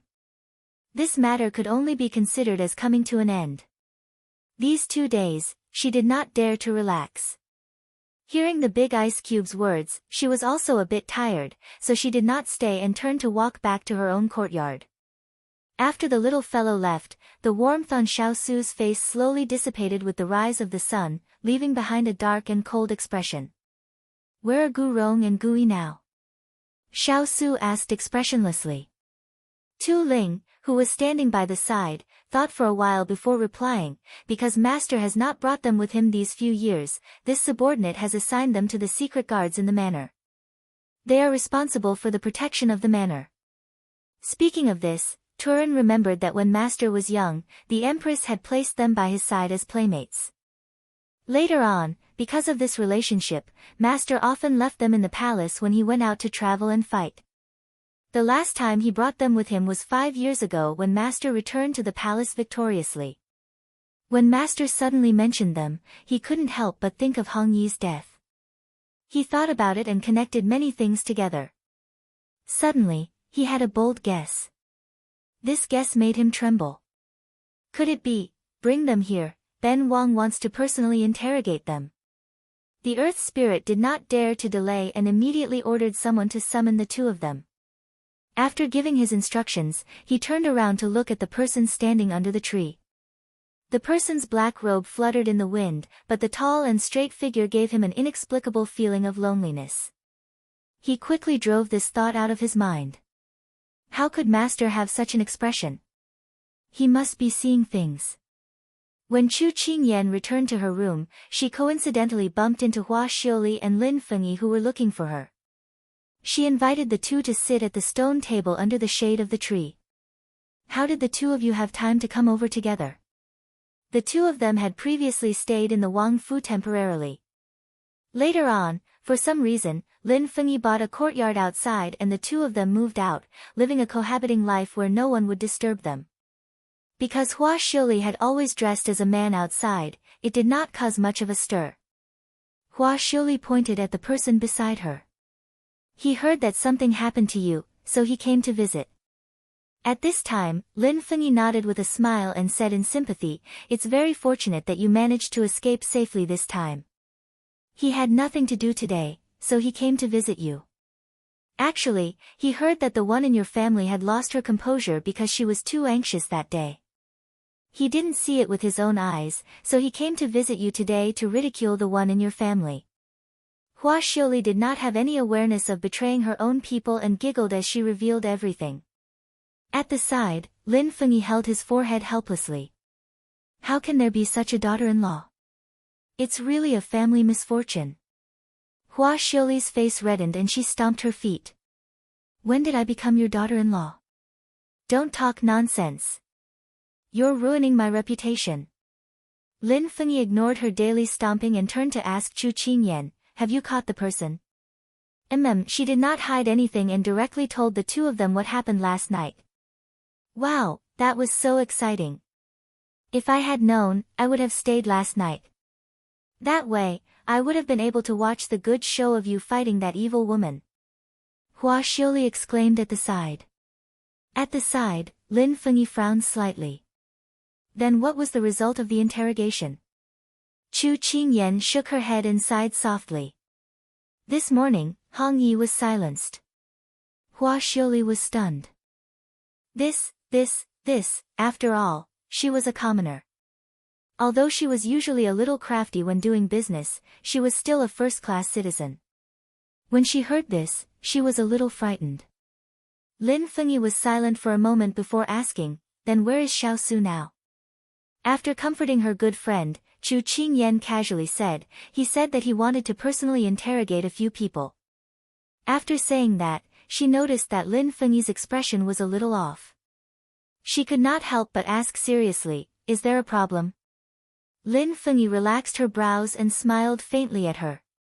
Nothing. I just feel that it's a little strange that he suddenly did this since he hasn't personally interrogated people for a long time. However, he has nothing to do recently. Perhaps he's bored. Chu Qingyan nodded, but still took this matter to heart. After chatting for a while, Hua Xiuli urged Lin Fengyi to leave because she still had matters to attend to in the shop. Before leaving, Lin Fengyi hesitated for a moment, but still said to Chu Qingyan, pay more attention to him these days. After saying that, Lin Fengyi smiled and left with his noisy wife, while Chu Qingyan was still puzzled. After sending the two of them off, Chu Qingyan felt a little uneasy. She summoned Jasper and asked, where is His Highness now? I just heard from the servants that half an hour ago, after Lord left the interrogation room, he entered the palace. Entered the palace? Did His Majesty summon him? She continued to ask. No one came from the palace today. Jasper shook her head. Chu Qingyan pursed her lips. The big ice cube went straight to the palace after the interrogation. Could it be that he found out that the instigator of the Hong Yi incident was the Empress, his imperial mother? Then after he found out the truth, how sorrowful and sad would he be? She suddenly regretted that she did not insist on accompanying him today. She looked at the clear sky outside, but her heart was shrouded in a haze. She felt a little breathless. Chapter 1183.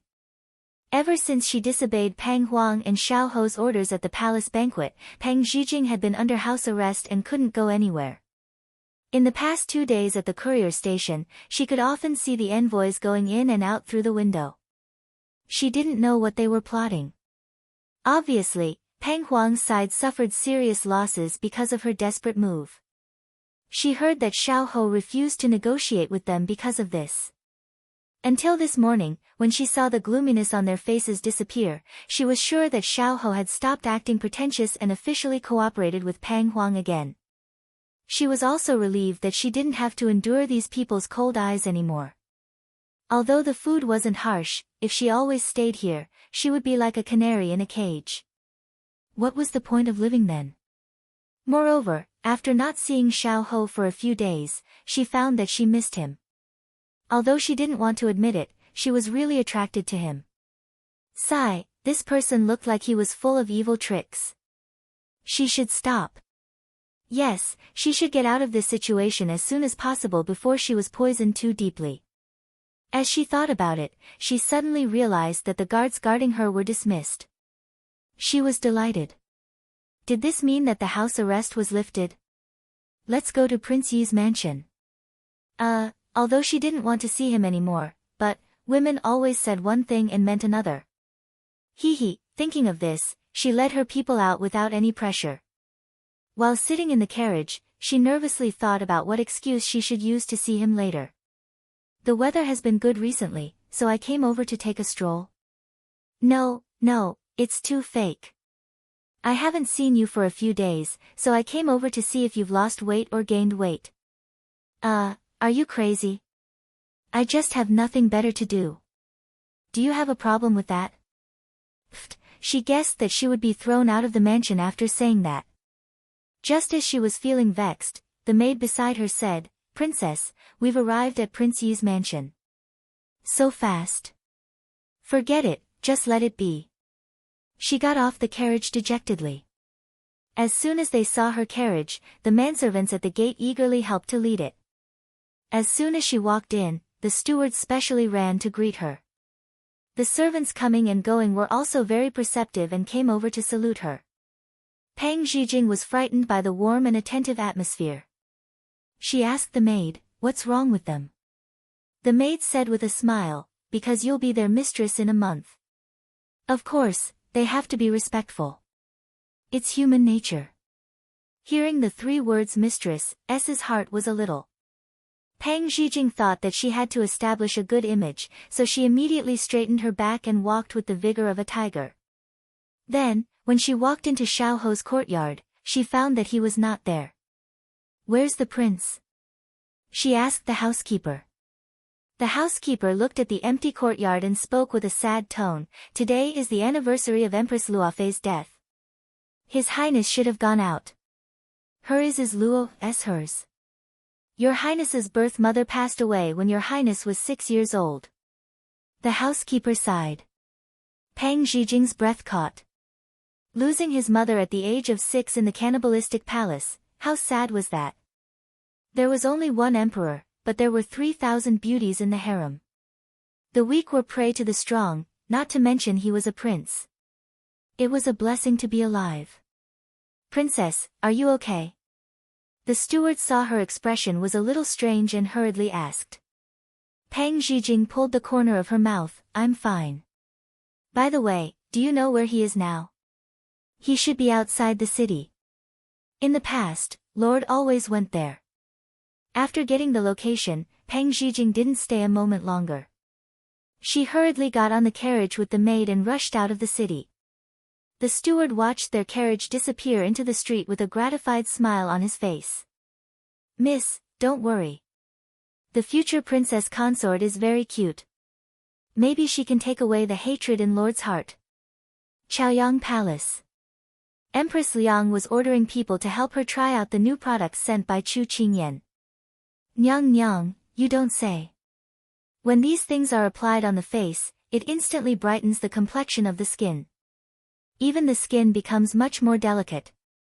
Luo Yun stood to the side and watched the palace maid's actions as he sighed. Empress Liang reached out and saw that the back of her hand was much whiter and more tender than before. She couldn't help but curve her lips into a smile. "These things are truly miraculous. Even His Majesty praised me a few days ago for looking like I was 16 or 17 years old again." As expected, women still need to be maintained, no matter how old they are. Nyang Nyang is still young and is naturally beautiful. With these things, it's even more beautiful. Luo Yun flattered. Empress Liang glared at her. After so many years, your mouth is still so sweet. This servant is speaking the truth, replied Luo Yun with a smile. Empress Liang happily stroked her face in the mirror. The more she looked, the more satisfied she was. To be honest, this empress is quite reluctant to part with that girl Chu Qingyan. It's a pity that she doesn't know how to appreciate favors. Luo Yun agreed, this can only be blamed on Miss Chu's family background. She can't help His Highness much. Nyang Nyang is also thinking for His Highness. 0-inch but Su can't understand this empress's good intentions.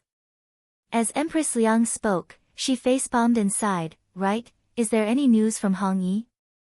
I've already ordered people to take care of it, but they haven't reported back yet. It's probably because the security is too tight and it's hard to send a message, analyzed Luo Yun. Empress Liang nodded, have them do it cleanly. Don't let Su find any traces. Yes. Luo Yun thought of something. That's right, Nyang Nyang. This servant has already sent people to investigate the matter of the young miss from the Jing family falling into the water. Tell me about it. According to the palace servants who were present, Miss Chu was supposed to be the one who fell into the water, but for some reason, it ended up being Miss Jing. Also, all the signs point to the fact that Miss Chu was the one who fell into the water. Luo Yun analyzed the situation based on the information she received. Her expression was a bit confused. This servant doesn't understand why Consort you would do this. Empress Liang's expression became a bit unsightly. Based on her many years of experience in the inner palace, she immediately guessed the reason. Her tone was harsh as she said, what else could it be? Xiao Ran has taken a liking to Chu Qingyan, so Consort Yu wants to use this unscrupulous method to make Su break off the engagement. She wants to slap this empress in the face and satisfy Xiao Ran's wish. Fourth Imperial Prince and Miss Chu. Luo Yun was stunned. Empress Liang sneered, wasn't there a rumor about the two of them? It seems that it wasn't groundless speculation. Chu Qingyan still can't be tolerated. Then should this servant send people to take care of her? Suggested Luo Yun. Empress Liang waved her hand, don't act rashly for now. Hong Yi's matter isn't over yet. Let's wait first. Right at that moment, a palace servant quickly walked in. Nyang Nyang, His Highness requests an audience. Empress Liang was delighted. Su hadn't come to the palace to see her in a long time. Let him in. Chapter 1184. In contrast to Empress Liang's joy, Luo Yun was a bit worried. Your Highness, could something have happened for His Highness to come at this time? Empress Liang raised her brows, what could have happened? Luo Yun, you're overthinking things. Luo Yun bowed her head with a smile, this servant is overthinking things. His Highness came to visit you out of filial piety. This servant will order the servants to prepare fruits and snacks right now. Empress Liang waved her hand, you can withdraw. It was rare for Su to come today, so she had to tell him that there were some vacancies in the imperial court recently. She had him think of a way to recommend people from his uncle's side to His Majesty. Xiao Su entered the hall and immediately saw Imperial Mother sitting at the head of the table. He walked in front of her and bowed, I greets Imperial Mother. Su, you haven't come to visit this consort since the palace banquet. The older you grow, the more distant you become from Imperial Mother. Empress Liang was a bit angry when she saw his cold appearance. Xiao Su replied indifferently, I've been busy with court matters recently, so I rarely come to accompany Imperial Mother. Imperial Mother, please forgive me. How could Empress Liang not hear the perfunctory tone in his words? She chuckled, this consort thinks that you're enjoying yourself so much that you've forgotten about home and Imperial Mother to the back of your mind. Xiao Su looked at her coldly, Imperial Mother, please be careful with your words. Empress Liang was furious when she heard this. Ranner, don't think that Imperial Mother is far away and doesn't know. That lowly wench Chu Qingyan is about to make you a cuckold. Could it be that you're going to swallow this humiliation? That slut Fu Yu also gave birth to a son like that. If the upper beam isn't straight, the lower beam will be crooked. He always wants to steal other people's things. Imperial Mother already told you to stay away from Xiao Ran, but you wouldn't listen. Look, he schemed against you during the palace banquet. If it wasn't for someone accidentally replacing her, our Liang family's reputation would have been ruined by Chu Qingyan and we would have become the laughingstock of the capital. Empress Liang kept calling her a bitch. Xiao Su was annoyed by the Liang family's reputation. He said coldly, so this is the reason why you want Ayan's life? What? Empress Liang did not react. Hong Yi is one of your people, right? Xiao Su said with certainty. Empress Liang was a little flustered. However, she couldn't reveal any flaws. If she was caught by him, their relationship would deteriorate further. Therefore, she pretended to be calm and said, "What are you talking about? Why couldn't Imperial Mother understand? Isn't Hong Yi the head maidservant of your inner court?" Hong Yi was secretly groomed to be an assassin by the Liang residents from the moment she was born. When she was 6 years old, she was arranged to join the famine crowd. In the end, she was taken into the prince's residence by I didn't say anything wrong, right? Empress Liang was stunned. She didn't think that he would be able to investigate something that happened so long ago. The Liang residents had indeed secretly groomed a large group of assassins. Back then, she had wanted to place a spy by his side to report on his every move, so she had asked her father for one. However, she couldn't admit it at this moment. Once she nodded, then everything she had done before would be exposed. This son of hers could do anything, but he could not tolerate betrayal. Therefore, she refused to admit it and said, "Imperial Mother doesn't know anything about what you're saying. If you want to condemn someone, you can easily find a pretext.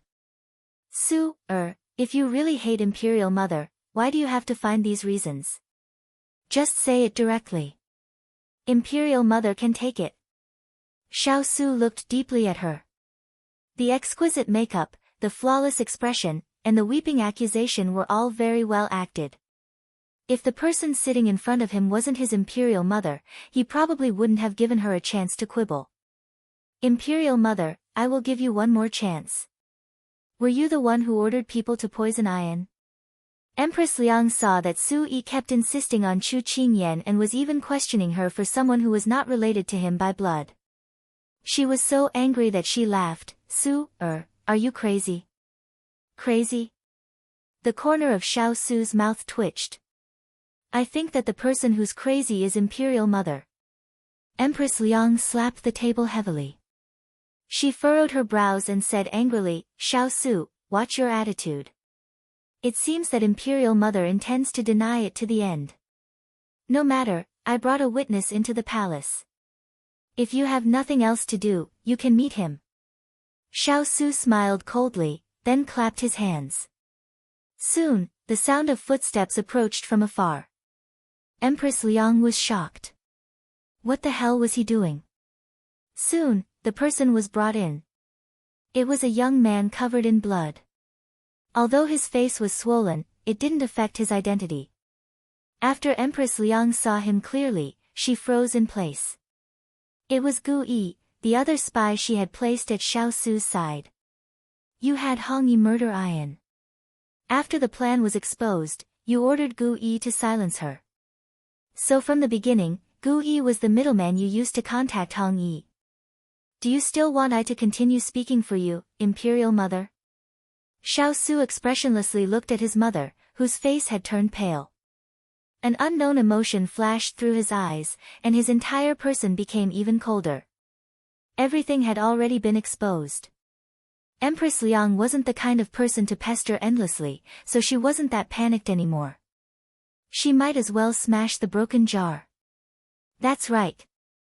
This consort placed Hong Yi at your side because this consort wanted to understand your daily life through her. This consort wanted to know what you were doing. Killing Chu Qingyan was this consort's idea, so do you want to take revenge for her? What is Chu Qingyan worth? Is she worth you disobeying your own Imperial Mother for her? Was this gloomy and cold woman really his imperial mother? I won't take revenge on you because Ayan wouldn't allow I to do so. Otherwise, she wouldn't have wanted to personally silence Hong Yi and hide your identity as the mastermind. It's a pity that you exposed yourself. She is a kind and good girl. It's a pity that you never understood her good side. If you have the time, it would be better to strengthen your position in Imperial Father's heart. This would be more convenient than having I profit for your Liang family. After Xiao Su finished speaking, he ignored her anger and continued, I came to the palace today to tell you something. In a month, the two countries will be married. I will hand over the Tri-Army Command Medallion and leave the capital with my people to return to my fief. If there's nothing important, I will never return to the capital. What? Empress Liang was shocked. You don't need to threaten me with death. Everyone has their own fate. I won't listen to you anymore. Also, before I leave the capital, I won't come to Chaoyang Palace again. I hope you take care. Xiao Su bowed slightly to her. You unfilial son, how can you say such a thing?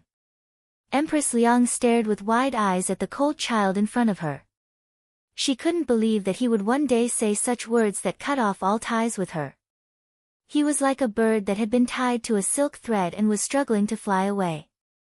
At this time, Luo Yun entered the hall with a palace maid. She immediately felt the chill in the air. This scene had to happen every time. She warmly greeted, Your Highness, this is the latest fruit that was offered as tribute.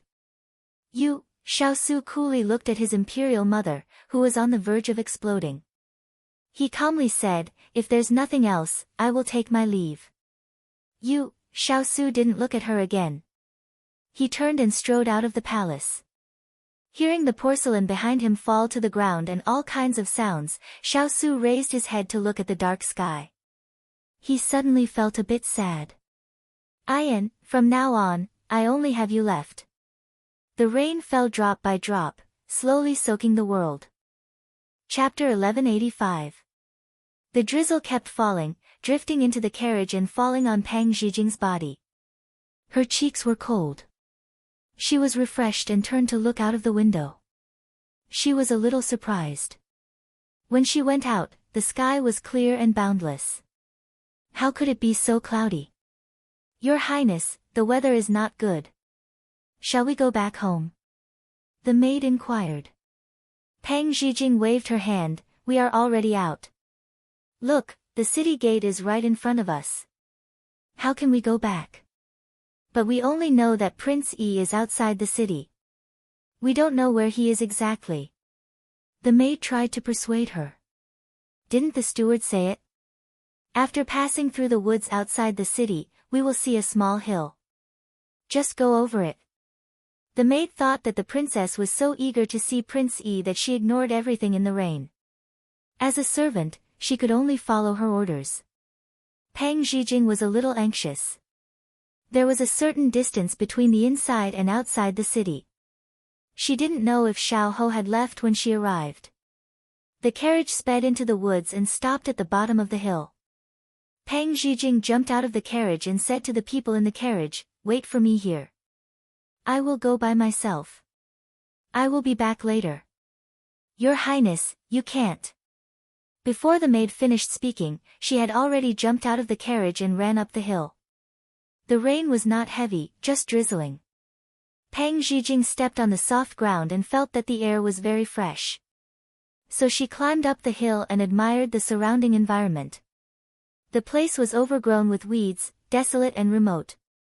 It didn't look like a place where people often came. Why did he come here to pay homage to Luofei? Thinking of this, she had already climbed to the top of the hill, intending to look down and see where he was. However, when the scenery below fell into her eyes, she was shocked on the spot. Endless tombstones were erected in a disorderly manner among the weeds. Most of them were damaged beyond repair. Some were broken, and some had fallen to the ground. They were scattered all over the place in a disorderly manner, giving off a desolate and gloomy feeling. The drizzle fell on her face. It was cold.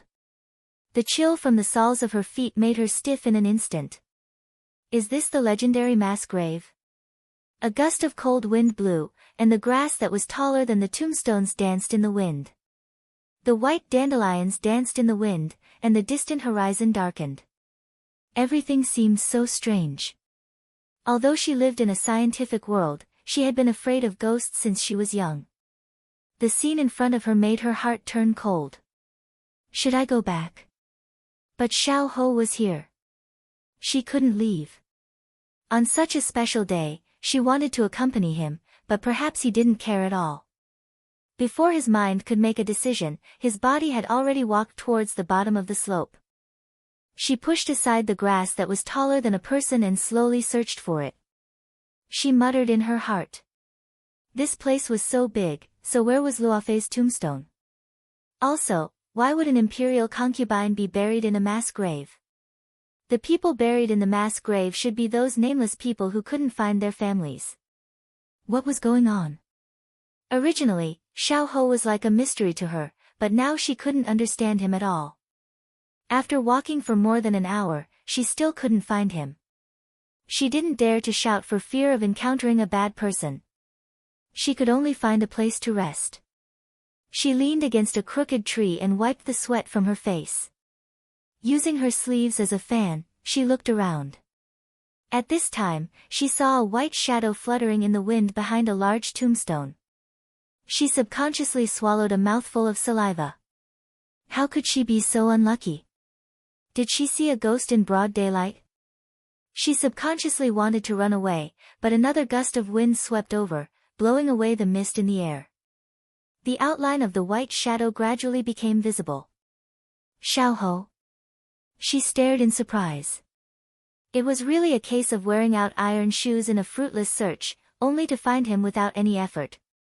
She didn't dare to stay any longer. Otherwise, she would be scared to death by some crows that ran out. So she quickly ran towards him. Unfortunately, there were too many vines on the ground. Although the distance wasn't far, she spent a lot of time. When she was 10 steps away from Xiao Ho, she couldn't walk anymore. Her hands were on her knees as she bent over and gasped for breath. After resting for a while, she raised her head and prepared to call out to him. But when she saw the scene in front of her, she subconsciously closed her mouth. White clothes fluttering, a young master like jade, a picturesque face. Anywhere else, it would be pleasing to the eye, but dilapidated fences and dilapidated walls. Cattail grass fluttered in the wind. The grass was like a cushion, the pine was like a cover, the wind was like a garment, and the water was like a pendant. Looking into the distance, dark clouds covered the world. The world was dark, the cold wind blew, and the drizzle was like a thin mist. Between heaven and earth, his white clothes became the only color in this black area. Only, the loneliness and desolation of his body was like thick ink dripping onto rice paper. It slowly spread in all directions, corroding the wind bit by bit, soaking in the rain, spreading endlessly. She thought that the wind that blew towards her was filled with bitterness. She had never seen such a dejected side of him. It was as if everything in the world no longer existed, and he was the only one left walking in the world. There was no joy, no happiness, no hope. His entire body was surrounded by loneliness as he walked tirelessly. She would rather see him with a gentle exterior, but a cunning and scheming heart.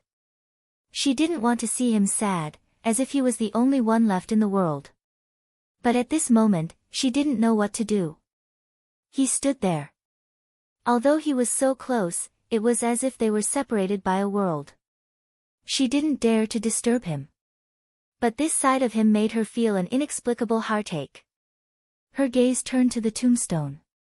On the mottled stone slab, there were only 4 simple words, Tomb of the Luo family. The words looked a little immature, as if they were written by a child. But she faintly felt that they were familiar, as if she had seen this handwriting somewhere before. In front of the tombstone, there was a bouquet of jasmine flowers. There was still dew on them. The small white flowers were blooming brightly. It was obvious that they had only bloomed today. In the air, there seemed to be a faint fragrance that seeped into one's nose. A burst of cold wind blew over, causing the corners of his clothes to flutter. It was as if he would be blown away by the wind if he wasn't careful. It was like he was immersed in his own world, alone and lonely, revealing his true self. There was no disguise, no mask, no insincerity, no smile that didn't reach his eyes. Taking off his warm outer clothes, he seemed like a traveler with shackles on his back, so heavy. She thought that his feelings for Luo Fei must be very deep, so even after so many years, his mourning was still so sad. How long do you plan on looking there? As she was lost in her thoughts, a cold voice pierced through the rain and reached her ears. She subconsciously raised her head to look at him, but what she saw was a pair of indifferent eyes. In that moment, it was as if her heart had been hit by something. It was as if her eyes suddenly lit up. Those eyes that weren't covered by a false smile were so beautiful. So beautiful that one couldn't help but want to reach out and touch them. Chapter 1186. While she was in a daze, Xiaohou impatiently glanced at her. Then he retracted his gaze and bent down to pick up the wine jug to fill the wine cup. At this time, Pang Zhijing finally came back to her senses. She slowly walked over and stood beside him. Seeing his actions, she subconsciously scratched her head. I went to look for you today.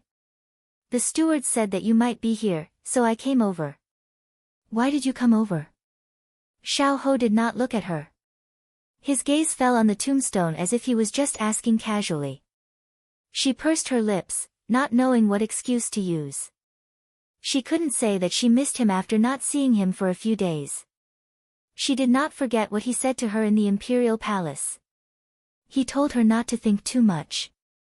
She wasn't stupid enough to send herself up to be ridiculed by him. Forget it, where you go is none of this king's business. Seeing her conflicted face, Xiaohou did not pursue the matter and said indifferently.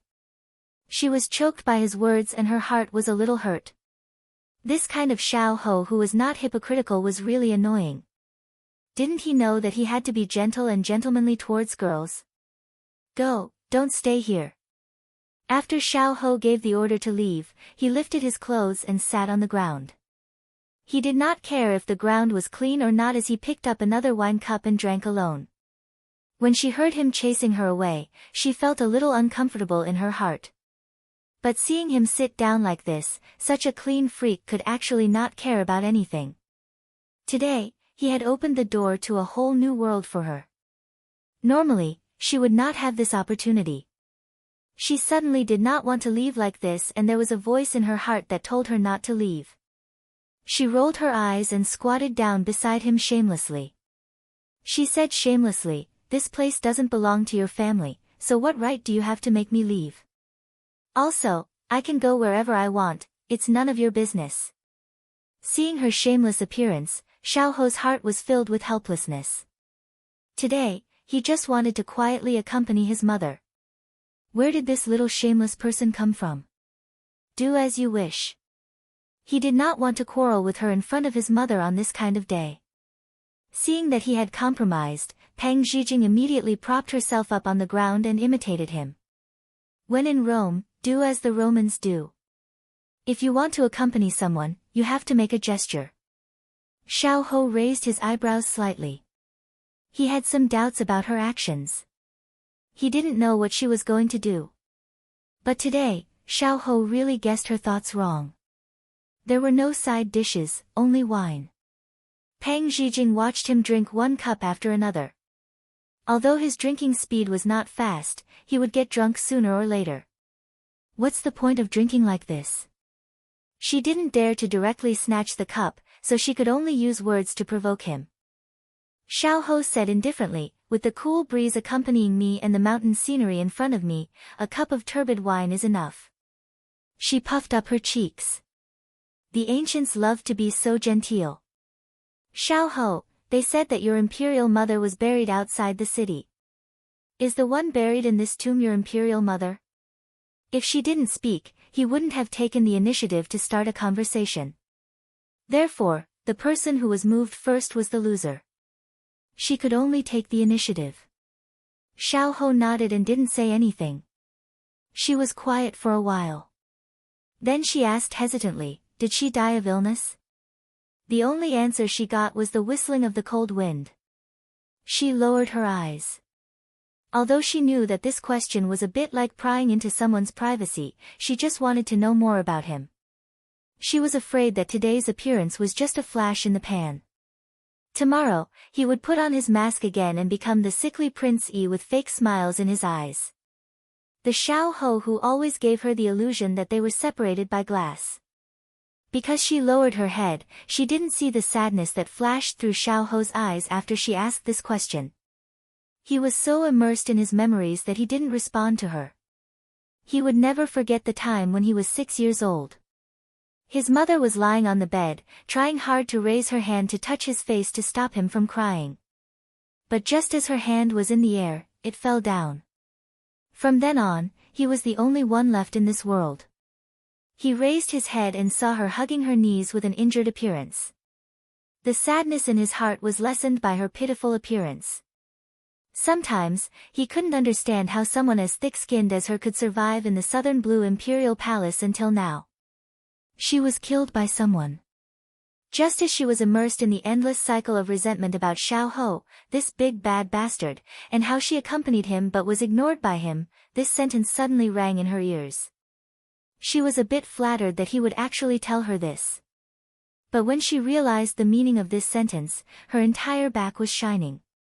She looked at him and only saw his resolute side profile. His brows were slightly furrowed, as if he was carrying an unspeakable resentment and hatred. Who was the one who did this? She subconsciously blurted out. Her tone carried a hatred for a common enemy that even she didn't notice. But when she asked this, Xiao Ho's expression turned cold. This isn't something you should know. He bluntly rejected her. Pang Zhijing was frightened by his harsh words, but she knew that she had overstepped her boundaries. She could only swallow her grievances. A deathly silence spread between the two. If she didn't open her mouth, Xiao Ho wouldn't take the initiative to speak. Originally, Xiao Ho was a person who didn't care about his surroundings. But now, her silence made him uncomfortable. Just as he was pondering while swirling his wine cup, the corner of his clothes seemed to be gently tugged. He lowered his head and saw 2 slender jade fingers tugging at his clothes. He turned his head and met her apologetic gaze. I'm sorry, I shouldn't pry into other people's privacy. Don't be angry, I won't ask in the future. She clearly felt wronged, but she was still willing to take the initiative to apologize. This kind of little rascal inexplicably made his heart palpitate. He shifted his gaze and looked at the pile of grass not far away. I'm not angry, you're thinking too much. Is that so? Then why don't you smile for me? Her bad habit of speaking without thinking appeared again. She really wanted to bite off her own tongue. All right, I won't say anything. The more I say, the more mistakes I make. She raised her hands in surrender. She really was too stupid today. She really wasn't suited for pleasing people. Xiao Ho saw her hugging her knees again, looking like she was blaming herself for being hurt. He couldn't bear it. He didn't know when it started, but her words and actions would affect him. Go light some incense. Pang Zhijing instantly raised her head and looked at him with a face full of disbelief. Did she just hear things? Did you just say something? Xiao Ho was even shocked by what he said, not to mention Pang Zhijing. Hearing her ask for confirmation, he couldn't bring himself to repeat himself. He angrily said, It's fine if you didn't hear it. I heard it. I'll go light some incense now. It wasn't easy for him to talk to her, so she didn't want to make things awkward again. Pang Zhijing's heart was filled with thoughts of reconciliation, so she didn't think about why he wanted her to light some incense. Afraid that he would change his mind, she immediately stood up from the ground. But she didn't know if it was because she didn't eat breakfast or something else, but she suddenly felt dizzy and fell to the side. Chapter 1187. Pang Zhijing's entire body was pressed down. Xiao Ho was caught off guard and could only reach out to catch her. Although this was not the first time he had touched her, every time he touched her, he felt that her skin was very hot and his heartbeat suddenly sped up. After the dizziness passed, she found that she was lying on top of him in a very ambiguous position. It was soft and fragrant. She actually shamefully felt that lying on top of him was very comfortable. "Have you touched enough?"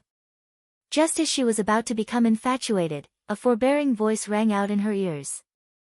Only then did she realize that her hand was on his chest and she was poking and pinching everywhere. Cool. She immediately got up from his body. She did not even dare look at him as she quickly searched for the incense.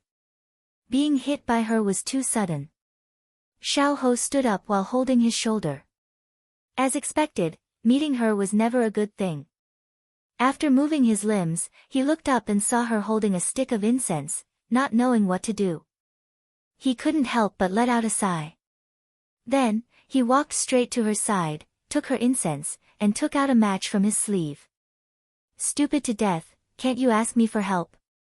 After lighting the incense and putting it back in her hand, Xiaohou could not help but ridicule her. She wanted to cry but had no tears as she held the incense. She silently cursed in her heart. "Isn't this because I'm afraid you'll find me annoying?" Xiaohou stood by her side and turned to see her serious face. The irritation in his heart also calmed down as he slowly opened his mouth. "My mother used to be the daughter of the Minister of War.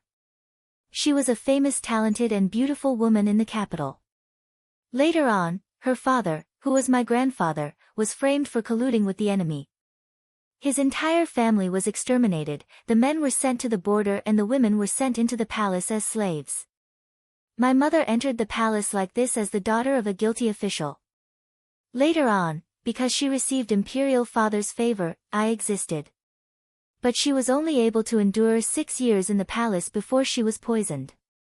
His calm and emotionless voice recounted the tragedy of his life without much emotion, but it made Pang Zijing's heart ache. He must have had a hard time during those unmentioned times. His mother was the daughter of a guilty official, so she definitely did not receive good treatment in the palace. Moreover, she had heard early on that he was not favored since he was young. She could imagine how difficult it would be for him to lose his mother at such a young age in the cold palace, where the words of the weak carried little weight and the palace servants held the strong and stepped on the weak. But when he spoke, he didn't mention that past at all. When a person was in so much pain that they were numb, they would not cry out in pain.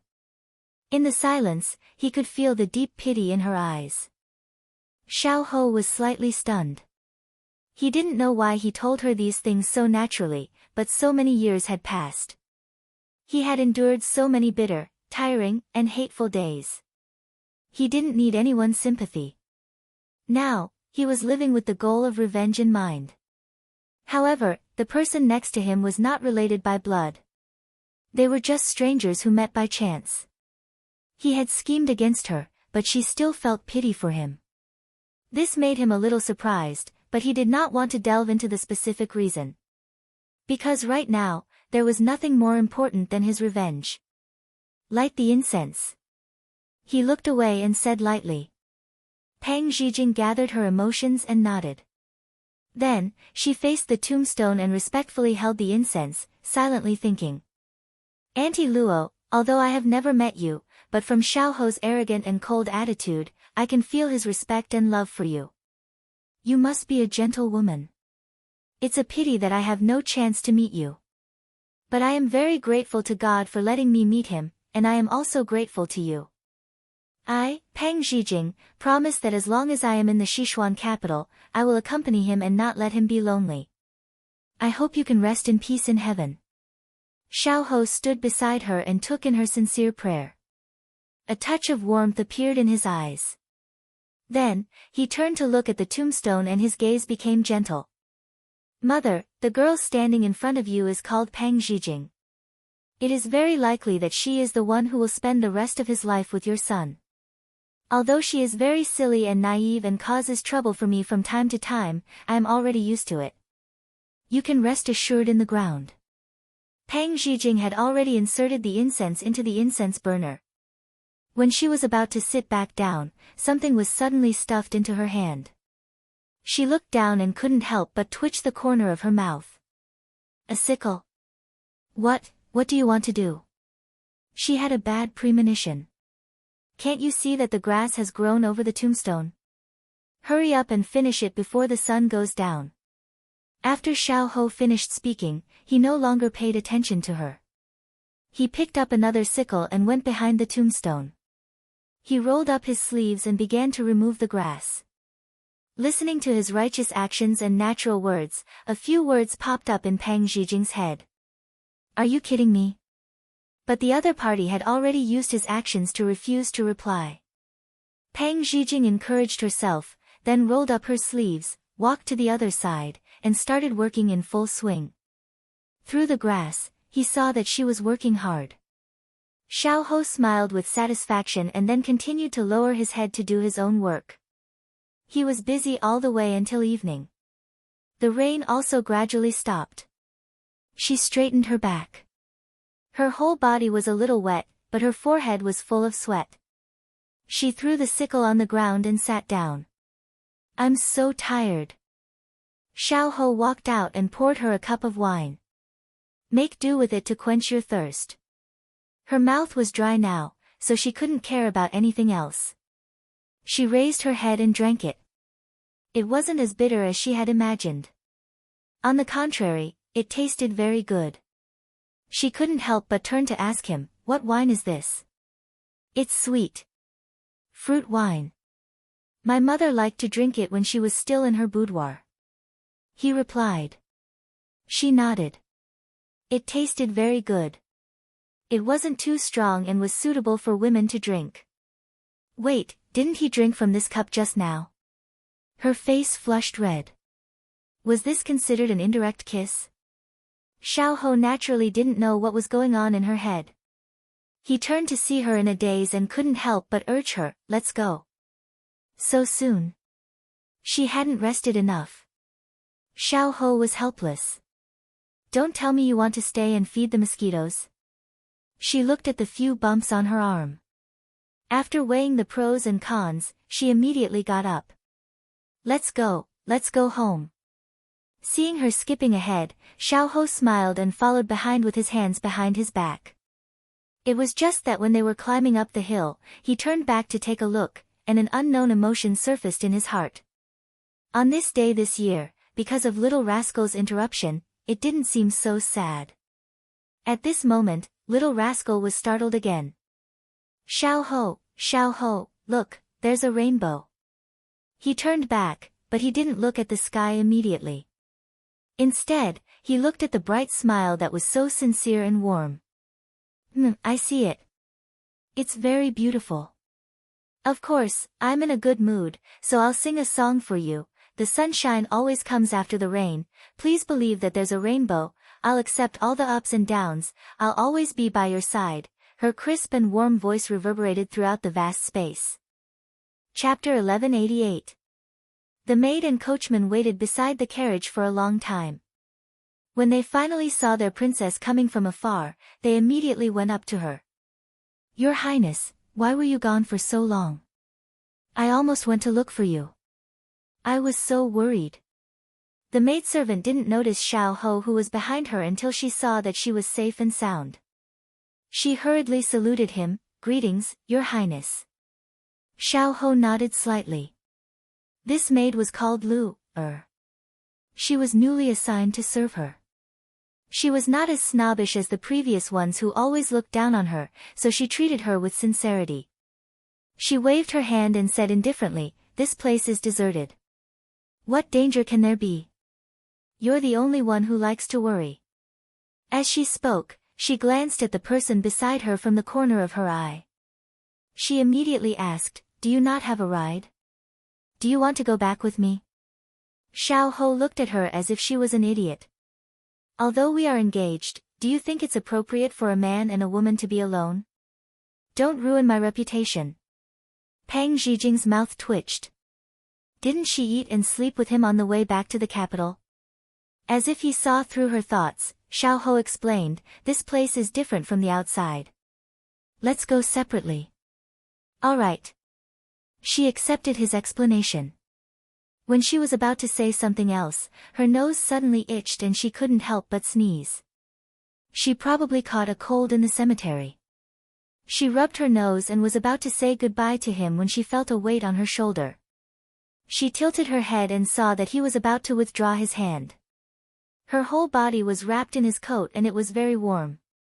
She was touched when she heard him say, "Don't do such brainless things in the future." Her good impression of him disappeared immediately.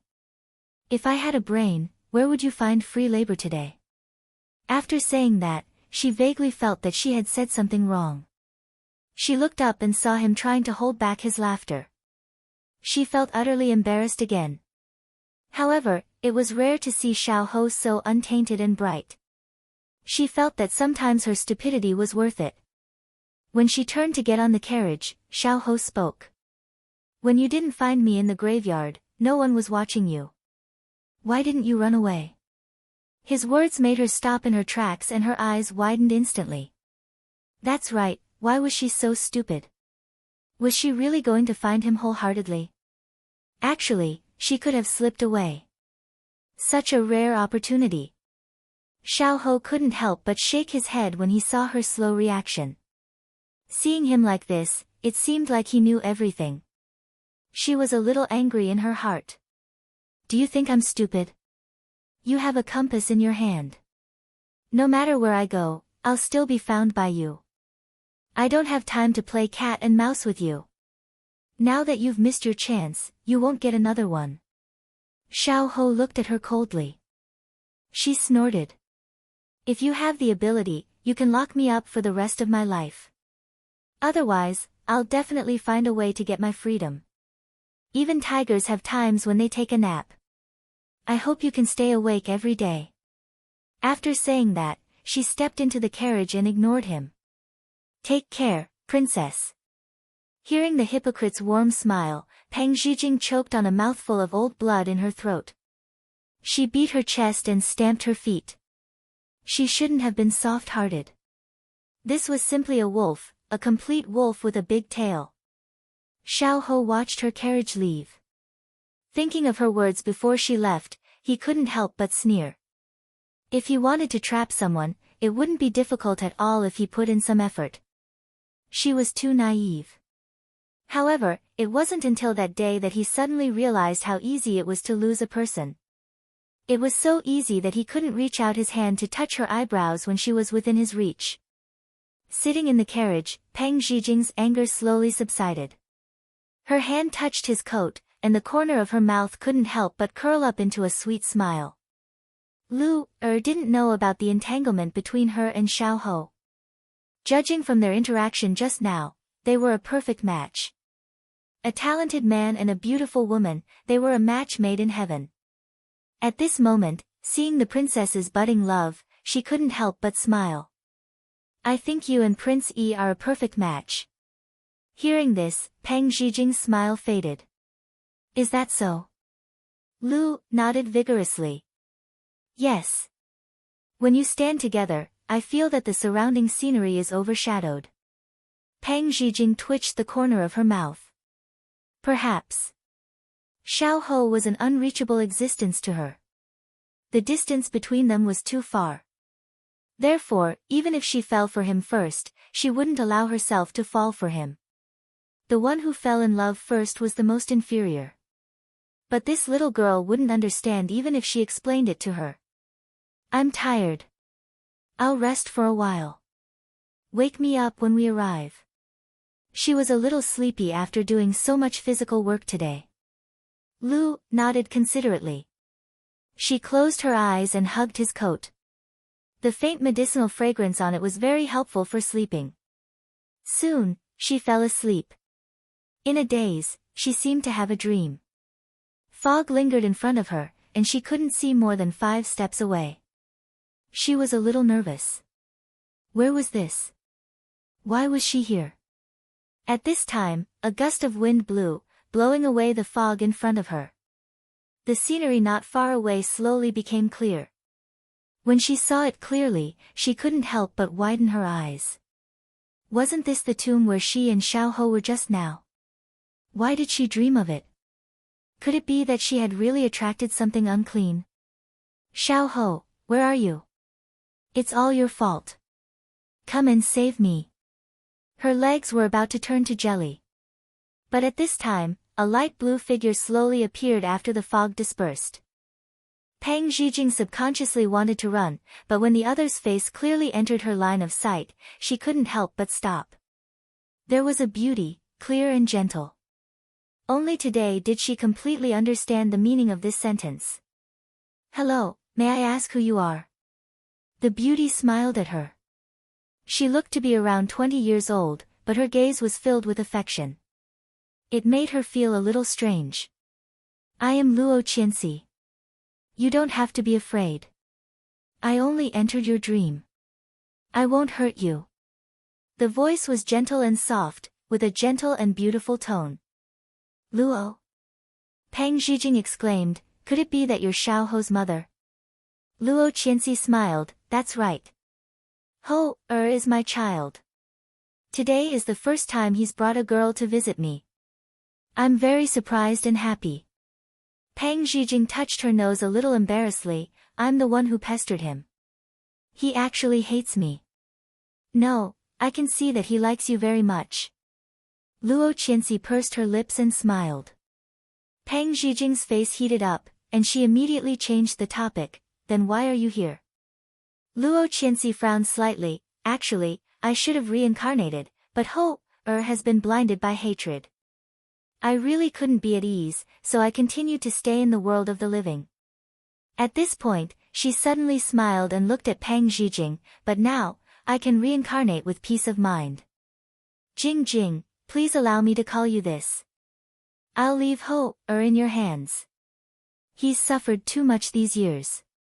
There's not much time left, so I have to go. Take care. Chapter 1189. Before Pang Zhijing could hear clearly, the person in front of her turned into a puff of white smoke and disappeared. She reached out to call her, but suddenly woke up with a start. Princess, did you have a nightmare? Lu immediately came over and asked worriedly. Pang Zhijing blinked. After her eyes adjusted to the light, she held her forehead and slowly got up. I'm fine. It was just a dream. Where are we now? We're already in the city. We'll be at the relay station soon. Lu pointed at the street outside and smiled. She nodded and leaned against the wall of the carriage. Her gaze fell on the brightening street as she recalled the scene in her dream. Could it be that she dreamed of what she thought of in the day? But that woman was so real. She could still remember her smiling face and the words she said. That was too strange. At this moment, Lu suddenly remembered something. She immediately took something and handed it to Ji Yunshu. Princess, when we entered the city just now, a servant from Prince Yi's residence sent this ointment. He said that Prince Yi ordered it to be applied to your wounds. Lu then asked worriedly, Princess, are you hurt? Hurt? Pang Zhijing, who was immersed in her own world, didn't react. However, Lu who was worried about her, had already started to check her injuries. Ji Yunshu was just about to tell her not to panic when Lu held her hand with tears in her eyes. Her heart ached. Princess, what happened to your hand? Why are there so many cuts? What have you been doing all afternoon? Only then did Pang Zhijing notice that her fingers were cut by the grass. Although the wounds weren't deep, they still hurt a little. I had nothing to do this afternoon, so I went to pull the grass. I didn't know that my fingers were so delicate and couldn't do any physical work. Lu looked at her plaintively. Princess, you're of noble status. Those menial tasks are all done by us servants. If you have nothing to do, you can go play the zither and read books. If there's anything else, just let me do it.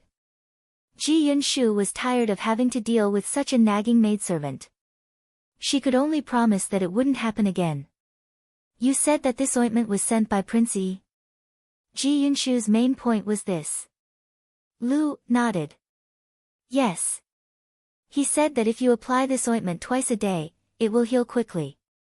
After you bathe in the evening, this servant will apply the medicine for you. It turned out that he still cared about her. It seemed that he wasn't so cold-hearted after all. Pang Zhijing was secretly delighted. Lu was immune to her mistress's infatuation. She began to think about what supper she should prepare for tonight. The carriage smoothly entered the relay station. Inside the palace, Consort Yu stood at the entrance of Xiao Ran's palace and waited impatiently outside. After a while, Lu Yu walked out and said to Consort Yu with a straight face, "His Highness said that he's not feeling well and asked for your Highness to return first. He'll visit you once he's recovered. Every time this consort comes, you all use this excuse to fob off this consort.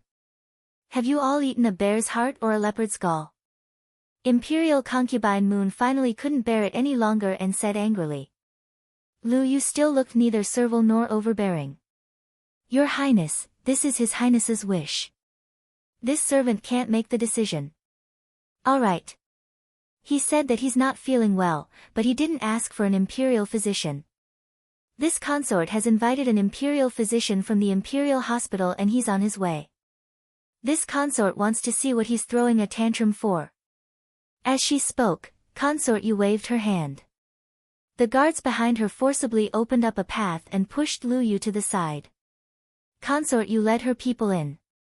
The moment she entered the inner hall, she felt that the entire place was lifeless. Consort Yu's face darkened and she immediately ordered the lights to be lit. When the hall lit up, Consort Yu looked around and saw the person lying on the bed. She immediately walked over. She had prepared words of reprimand, but when she saw his pale and bloodless face, her anger immediately dissipated. She sat down on the chair that the palace servant had brought over and said tenderly, "Ran, where are you feeling unwell? The imperial physician will be here soon." Xiao Ran's tightly shut eyes slowly opened when he heard her voice. His unfocused eyes slowly focused. Just as Consort Yu happily waited for him to speak, he flipped over and turned his back to her. He didn't say a word and silently resisted. Consort Yu was hurt by his silent resistance. She suppressed her anger and complained, "What exactly is wrong with you? You won't even say anything when Mu Fei comes to see you?" After she finished speaking, the person on the bed still didn't move. Consort Yu took a deep breath and turned to ask the palace servants attending to him, "When did His Highness become like this?"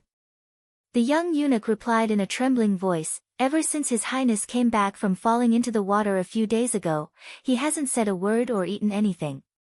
No matter how this servant tried to persuade him, he wouldn't listen." "Then why didn't you tell this consort?" Consort Yu vented her anger on them. The young eunuch immediately knelt down and wanted to cry, "His Highness didn't allow this servant to leave the hall to tell you." Consort Yu coldly gave a look to the guards following her. The guards stepped forward and dragged the young eunuch away, along with the other palace servants in the hall. When the palace was quiet again and only the mother and son were left, Consort Yu spoke to Xiao Ran again, "Do you blame Mu Fei for falling into the water?" "I don't dare," Xiao Ran said in a hoarse voice. Consort Yu sneered, "Mu Fei thinks that it's not that you don't dare, but that you already blame her in your heart." Xiao Ran didn't say anything. Consort Yu sighed, "Ranner, Mu Fei knows that I didn't do a good job, but who would have thought that an accident would happen? Why did Jing Mingzhu run out? Where did Chu Qingyan run off to? No one could have predicted that. Mu Fei has truly let you down. I didn't think that you would use this kind of method to treat Qingyan. It's too dirty," Xiao Ran said in a muffled voice. His voice was filled with deep disappointment. These words deeply pierced Consort Yu's heart. She felt that she had schemed so hard for him, but in the end, she was called dirty. She felt powerless in her heart. "Ranner, how do you think Mu Fei took care of you for so many years to survive in this man-eating place? It's all Mu Fei's fault for protecting you too well. You can't see the wolves, tigers, and leopards outside." Consort Yu stood up and said in a low voice, "The matter with Chu Qingyan was Mu Fei's negligence. You can blame Mu Fei, but you have to settle this marriage with the Jing family. Whether it's for public or private reasons, it's good for you. I don't want to marry someone I don't love." Xiao Ran regretted saying those words to Mu Fei, but as soon as he heard that he was going to marry Jing Mingzhu, he became excited. Now that things have come to this, you don't have the right to choose. Alright, that's all Mu Fei has to say. When the imperial physician comes, cooperate with Mu Fei. Mu Fei won't be an eyesore to you anymore. Consort Yu looked at him, shook her head, and turned to leave in disappointment. Xiao Ran watched her leave and angrily clenched his fists and punched the bed. Why did it become like this? Why? Chapter 1190. The sky gradually darkened. When Chu Qingyan received the news that Big Ice Cube had returned, it was already late at night. She hurriedly ran to his courtyard. The moment she entered, she smelled the aroma of wine. She turned around and saw the wine pot and cups on the table. When Xiao Su was pouring the wine, he saw her figure from the corner of his eye. He raised his eyebrows and asked, "Why are you here?" She pretended to be relaxed as she walked in. She complained, "You didn't even say anything when you went out today. I didn't see you come back for dinner. Don't you know that you have a family? How can you be like this?" Xiao Su was slightly stunned. He had indeed left in a hurry today. He apologized, "I'll remember it. It won't happen again." Who wants to hear his promise? She turned around and sat down in front of him. "Have you eaten?" "What about you?" he asked back. "You haven't eaten yet.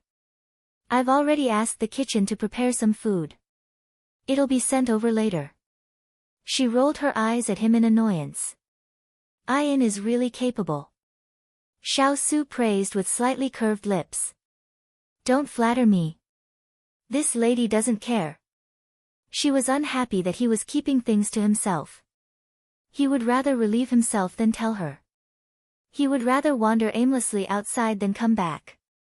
He would rather drown his sorrows in wine than have her accompany him. The little fellow's sudden tantrum made him a little confused. "Who provoked you?" "Far away on the horizon, right in front of me," she harumphed. Xiao Su was slightly stunned. He then smiled helplessly. "I'm fine. You don't have to worry." "Is that so?" Then who was it that strolled around the streets as if he had lost his soul after leaving the palace, and even bought wine back? Don't you know that it hurts your stomach to drink wine without eating? What can't two people discuss together? When two people share happiness, happiness will be added to happiness. When two people share bitterness, bitterness will be less bitter. Big Ice Cube, do you not have me in your heart anymore? So I'm not important anymore? In the beginning, Xiao Su listened to her scolding and felt a little guilty. But in the end, it escalated to such a serious level. He didn't know whether to laugh or cry. His palm landed on her head and rubbed it hard. He laughed and said, "What nonsense are you talking about?" Chu Qingyan pursed her lips. She suddenly stood up and pounced on him. Xiao Su instinctively opened his arms and embraced her. She hugged him tightly and buried her head in his chest. She said in a nasal voice, "Big Ice Cube, it's okay. Don't be sad.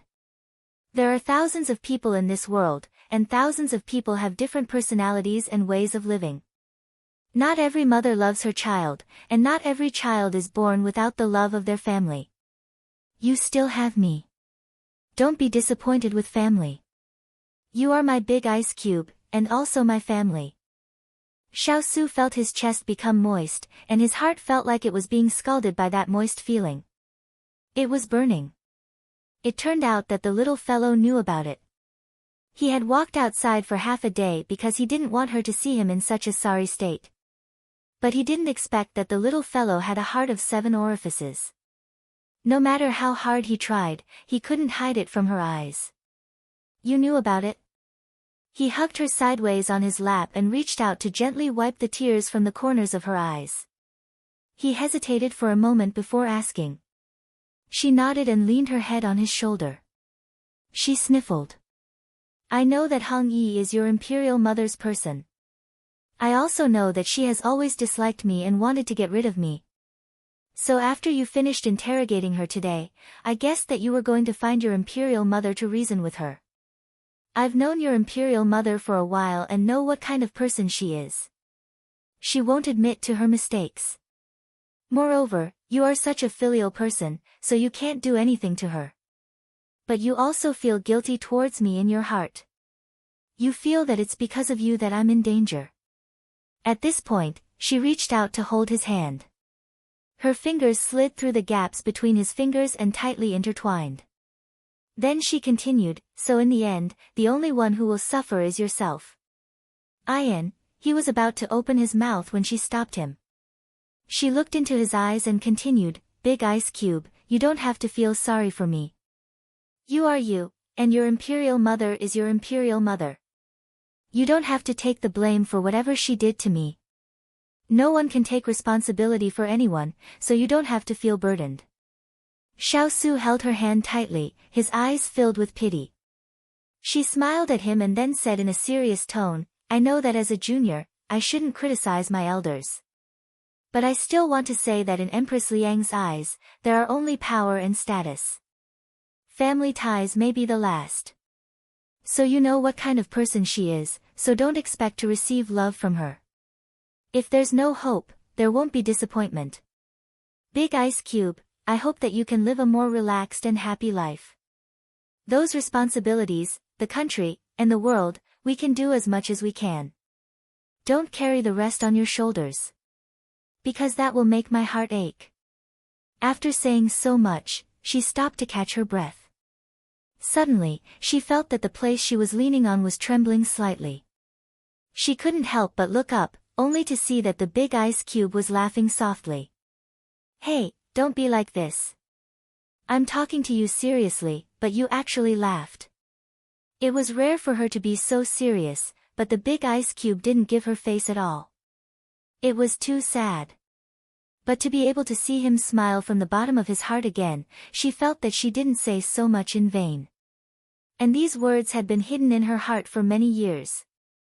Finally, she was happy to say it out, and she couldn't help but giggle foolishly. Ian, I didn't expect you to have a teacher's side. He shook his head and laughed. I also didn't expect that a dignified general like me would be lectured by someone one day. And in his heart, he agreed with every word she said. This is called shocking people with a single brilliant feat. It's all because I'm usually too low-key. She was in a good mood, and her face became thick-skinned. Xiao Su looked at the little fellow in front of him. From the bottom of his heart, he felt that she was like the umbrella in his life. Every time a storm came, she was the only one who accompanied him. She was right. People couldn't choose their own birth and parents. Nothing could be forced. Only by letting nature take its course could one free their heart and not live so hard anymore. He was too greedy and excessively wanted things that didn't belong to him. In fact, in his life, being able to meet this little fellow was already his greatest fortune. So there was no need to continue being so demanding. It was as if he had put down a heavy burden that had been weighing down on him for many years. He had never felt so relaxed. Then, she asked, then are you in a better mood now? Are you still feeling bad? Xiao Su pinched her face and teased, what do you think? Seeing him like this, he should be fine. She stuck out her tongue at him.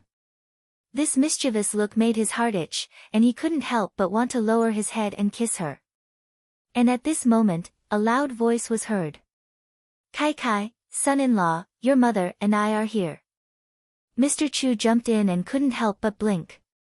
He seemed to have seen many pink bubbles suddenly burst. And his daughter and son-in-law were standing side by side and looking at him. He rubbed his head. He must be seeing things. Chapter 1191. We haven't eaten yet. Let's eat together. Mr. Chu said casually. Just then, Mrs. Chu came in and smiled at the two of them. I told the kitchen to prepare 2 more dishes. Xiao Su looked at the little fellow beside him in confusion.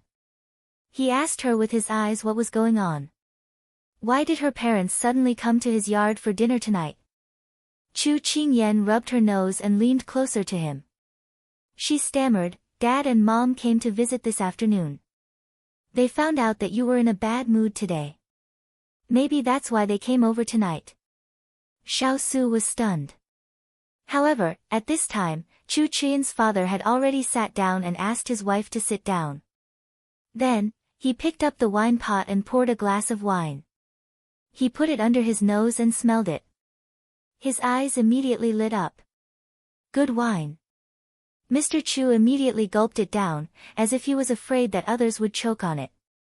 At the same time, Huang Yi brought the servants in with the dishes. Sweet and sour pork ribs, braised fish, braised pork trotters, 8 treasure wild duck, golden roll. It was obvious that Huang Yi had put in a lot of effort into tonight's meal. Mr. Chu was already drooling. He waited for his wife to scoop the food for him and couldn't wait to take big bites. "You don't even know how hungry I was waiting for you to come back for dinner," Chu Qian's father said incoherently. He didn't know why they wanted to wait for him to eat together, but when he heard this, his heart instantly warmed. He reached out with his chopsticks and put a piece of fatty fish into Mr. Chu's bowl. He then put a piece of pork ribs into Mrs. Chu's bowl and asked them to eat more. Mr. Chu was flattered. "Son-in-law, you actually know that Dad likes to eat fish. Come, have a piece too." Xiao Su looked at the extra meat in his bowl and didn't know whether to laugh or cry. Wasn't this piece of fatty meat a little too fatty? Kai, you're still growing. Eat more trotters." "I know, Mom. Don't just focus on getting food for us. Eat more too. Dan Yang, give your son-in-law a piece of hoof. That plate is too far away, I'm afraid he won't be able to get it." Therefore, the long-limbed son-in-law became a short-limbed son-in-law in his father-in-law's words. Looking at the joyous scene at the dinner table, Xiao Su suddenly felt that was what he had desired in the past. The whole family enjoyed their meal in a relaxed manner. They cared for each other and treated each other sincerely. It turned out that happiness was always so close to him. Today, he had just experienced the disappointment of his family, but because of the little fellow's family, he felt warm. He seemed to have understood something, and the knot in his heart was quietly untied. In the future, he would also have a family, and more than one. Chu Qingyan looked at the faint smile in Big Ice Cube's eyes, and then looked at her father, whose mouth and hands were full of oil, and couldn't help but smile. "Heaven closes a door for you, but opens a window for you. Maybe you haven't met the right person, but as long as you don't give up, you might meet him at the next corner. Come, son-in-law, have a drink with your father." The wine cups clinked, and laughter filled the room. It was such a happy and harmonious family. Hualing and Turan, who were standing guard outside, could hear the laughter coming from inside from time to time. Their tense nerves could finally relax. It's still the little princess that has a way. She silently gave Master such a powerful healing medicine. Hualing sighed. His words couldn't hide his admiration for the little princess. Turan nodded. "I thought that Master would be depressed for a while like before, but it's all thanks to the little princess. In the future, we need to pay more attention to the movements of the imperial palace. At least, we need to protect the little princess from being hurt. Otherwise, where can we find such an outstanding little princess for Master?" Hualing sighed. Turan's expression turned serious. "You're right. At least before we leave the capital, we can't let down our guard. There was only one Chu Qingyan in the world, one Chu Qingyan who could heal the wound in their master's heart. So even if they had to use all their strength, they would not let her suffer any harm." In the morning, Chu Qingyan had nothing to do and was trimming the potted plants in the room. Jasper walked in. "Master, the fourth prince's bodyguard is asking to see you." Chu Qingyan cut with a pair of scissors and almost cut it. She checked it and found that there weren't any big problems before putting down the scissors. She was silent. Ever since the palace banquet, she had not heard any news from Xiao Ran. Now that he suddenly sent someone over, she muttered in her heart. Why was he looking for her? "All right, bring him to the guest room. I'll come after changing my clothes," she ordered. After a while, she appeared in the guest room. When Xiang Yu saw her, she respectfully bowed and said, "Young Miss Chu, my family's highness is leaving the palace today. He has prepared a banquet at the Celestial Crane Pavilion and wants to invite you over." Chu Qingyan couldn't help raising her brows. Did he say what it was about? No, he didn't. Xiang Yu answered honestly. Although the other party's intentions were unclear, they had been good friends for many years. She couldn't bear to disappoint him. Moreover, he was about to get married, so she should go and congratulate him. "All right, then you go first. I'll be there shortly." "Yes." Xiang Yu bowed and retreated. After she left, Jasper asked in confusion, "Master, do you really want to go? The rumors have been spreading like wildfire in the past few days. This subordinate is worried that someone with ulterior motives will make an issue out of it." It wasn't that she hadn't considered this problem before, but she still felt that she had to make a trip. If she could use this opportunity to cut off his thoughts, then no matter if it was for him or her, it would only be beneficial. The person who started the rumors has already been dealt with. Moreover, we have done nothing wrong, so don't worry. Chu Qingyan comforted her, then ordered Xining to prepare the carriage. However, she still took Jasper's words to heart. Before leaving, she decided to return to her room and change into men's clothing as a disguise. After all, this was a sensitive period, so it was best to avoid causing trouble if possible. "Do we need to inform Lord?" Xining didn't follow. After sending her master onto the carriage, she suddenly thought of something and asked. Chu Qingyan nodded. "If he returns before I return, tell him my whereabouts." Xining accepted the order and retreated. Celestial Crane Tower was 2 streets away. The road was filled with carriages and it took more than an hour to arrive. Once they arrived, they were led to a private room on the 2nd floor. Chu Qingyan stood at the door for a while before reaching out to push the door open. Celestial Crane Tower had always been decorated with a generous and noble aura, so the first thing that entered her eyes was a large and lifelike peony painting. It was as if a real flower had bloomed in front of her eyes. She exclaimed in surprise. This painting came from a famous painter in Sichuan. "The paintings in my palace are also his. If you like them, I'll have someone send a few over to you." A familiar yet unfamiliar voice sounded in the room. Chapter 1192. Chu Qingyan turned around, and a thin figure appeared in front of her. His face was pale, and his posture was frail. Was this person in front of her still the high-spirited and arrogant Xiao Ran that she knew? Why did he give off the feeling that he was seriously ill at this moment? "What's wrong? Are you sick?" She forgot all the words that she had prepared earlier when she saw him like this. She couldn't help but step forward and ask with concern. Seeing her worried expression, Xiao Ran chuckled and waved his hand. He said nonchalantly, "I'm fine. I just fell into the water a few days ago and caught a cold. I'll be fine after a few days of rest. But I'm very happy that you still care about me." "What are you talking about? You're my friend. Shouldn't I care about you?" His words sounded a little strange. Chu Qingyan raised her eyebrows. Xiao Ran smiled bitterly. "Qingyan, you're so smart. You should be able to guess what I mean.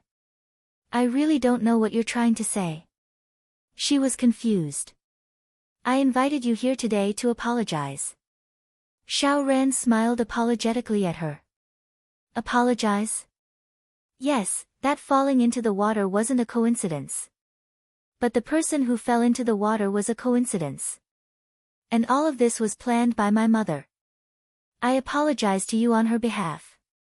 He felt bitter when he said this. If he hadn't jumped into the water in a hurry, then would there have been no marriage bestowment later on? He was very regretful. Chu Qingyan understood what he meant.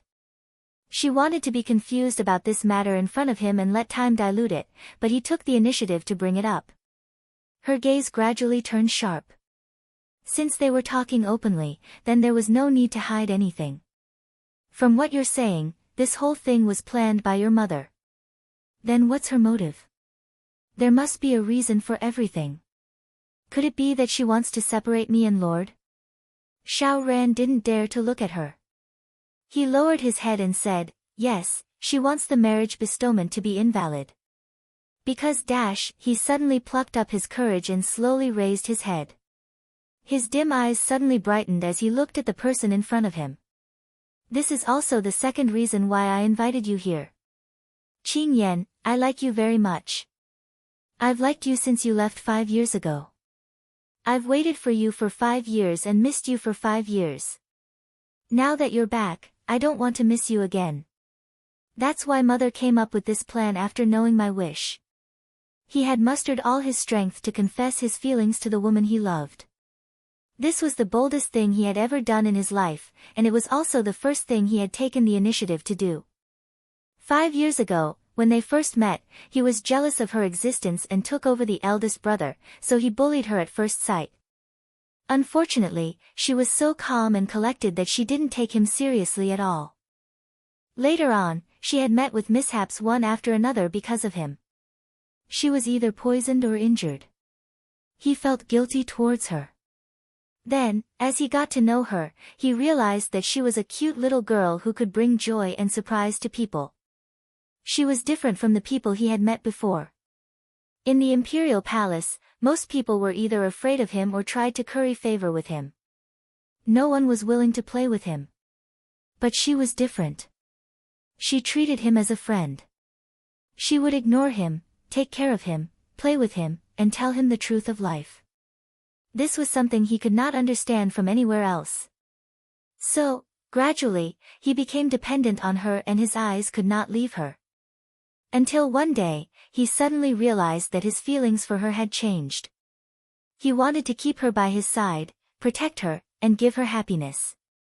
But when his eldest brother was forced to leave the capital, he was injured and could not do anything. He could only watch as she went further and further away from him. Then she left for 5 years. The taste of longing became sweet as he waited. It turned out that waiting could also make people feel happy. 5 years later, he met her again. She had already grown to the point where no one could recognize her. She was noble, beautiful, and generous, but her strange personality was still there. As soon as they met, they returned to the way they were in the past. He was very grateful for the gift from the heavens. Although she had grown up, she was still the same person. His heart could no longer stop beating faster for her. Just like in A Phoenix Seeking a Phoenix, when there is a beauty, you will never forget her. When you don't see her for a day, you will go crazy thinking about her. Faced with Xiao Ran's sudden confession, Chu Qingyan was stunned. For a moment, she could not react. Qingyan, don't be scared by me. I really do like you. It's just that I never told you. No, that's not right. Last time at Hugua Temple, I played the song, A Phoenix Seeking a Phoenix, for you. That day, I wanted to express my feelings, but you didn't give me the chance. Xiao Ran rubbed his head. He was a bit embarrassed, but he knew that at this time, he could not show his cowardice. Otherwise, it would be easy to leave a bad impression. So he straightened his back and locked his eyes on her, unwilling to look away. Chu Qingyan's lips twitched. Knowing was one thing, but hearing him say it with her own ears was another. She felt a bit awkward and did not know what to say. Xiao Ran, don't forget that I am your eldest brother's fiancé. Xiao Ran nodded disapprovingly. I know, but this is not a problem. As long as you are willing to marry me, I will tell my eldest brother and imperial father that we are truly in love. They treat me so well, so they will not stop us. Hearing his matter-of-fact tone, Chu Qingyan felt that it was incomparably absurd. She really wondered if water had entered his head when he saved her. Could it be that he could hear the sound of water when he shook his head? She took a deep breath and tried to reason with him. What makes you think that your eldest brother will break off the engagement for you? Xiao Ran did not notice the coldness in her voice as he continued, eldest brother has been used to being free since he was young. He doesn't like people forcing him to do anything. When the marriage was bestowed, it was without his knowledge. Moreover, There is such a big age gap between you two, so you definitely don't have anything in common. Only when you are around the same age can you talk. You don't have to worry. Ever since I was young, Imperial Brother has always doted on me. As long as I like it, he will put it in front of me. She already could not listen anymore. How could there be such a selfish person? In the past, she did not realize that he was so childish and took things for granted. Enough, I don't want to listen anymore. Xiao Ran, I'm telling you, everything is not like what you think. Being interrupted halfway, Xiao Ran anxiously said, Qing Yan, I am sincere towards you. This was not a question of sincerity, all right? She took a deep breath and then looked at him seriously. Xiao Ran, tell me honestly. In your imperial mother's plan to fall into the water, what role did you play? In other words, before it happened, did you know anything about it? The smile instantly froze on his face. Xiao Ran looked at her, not knowing what to do.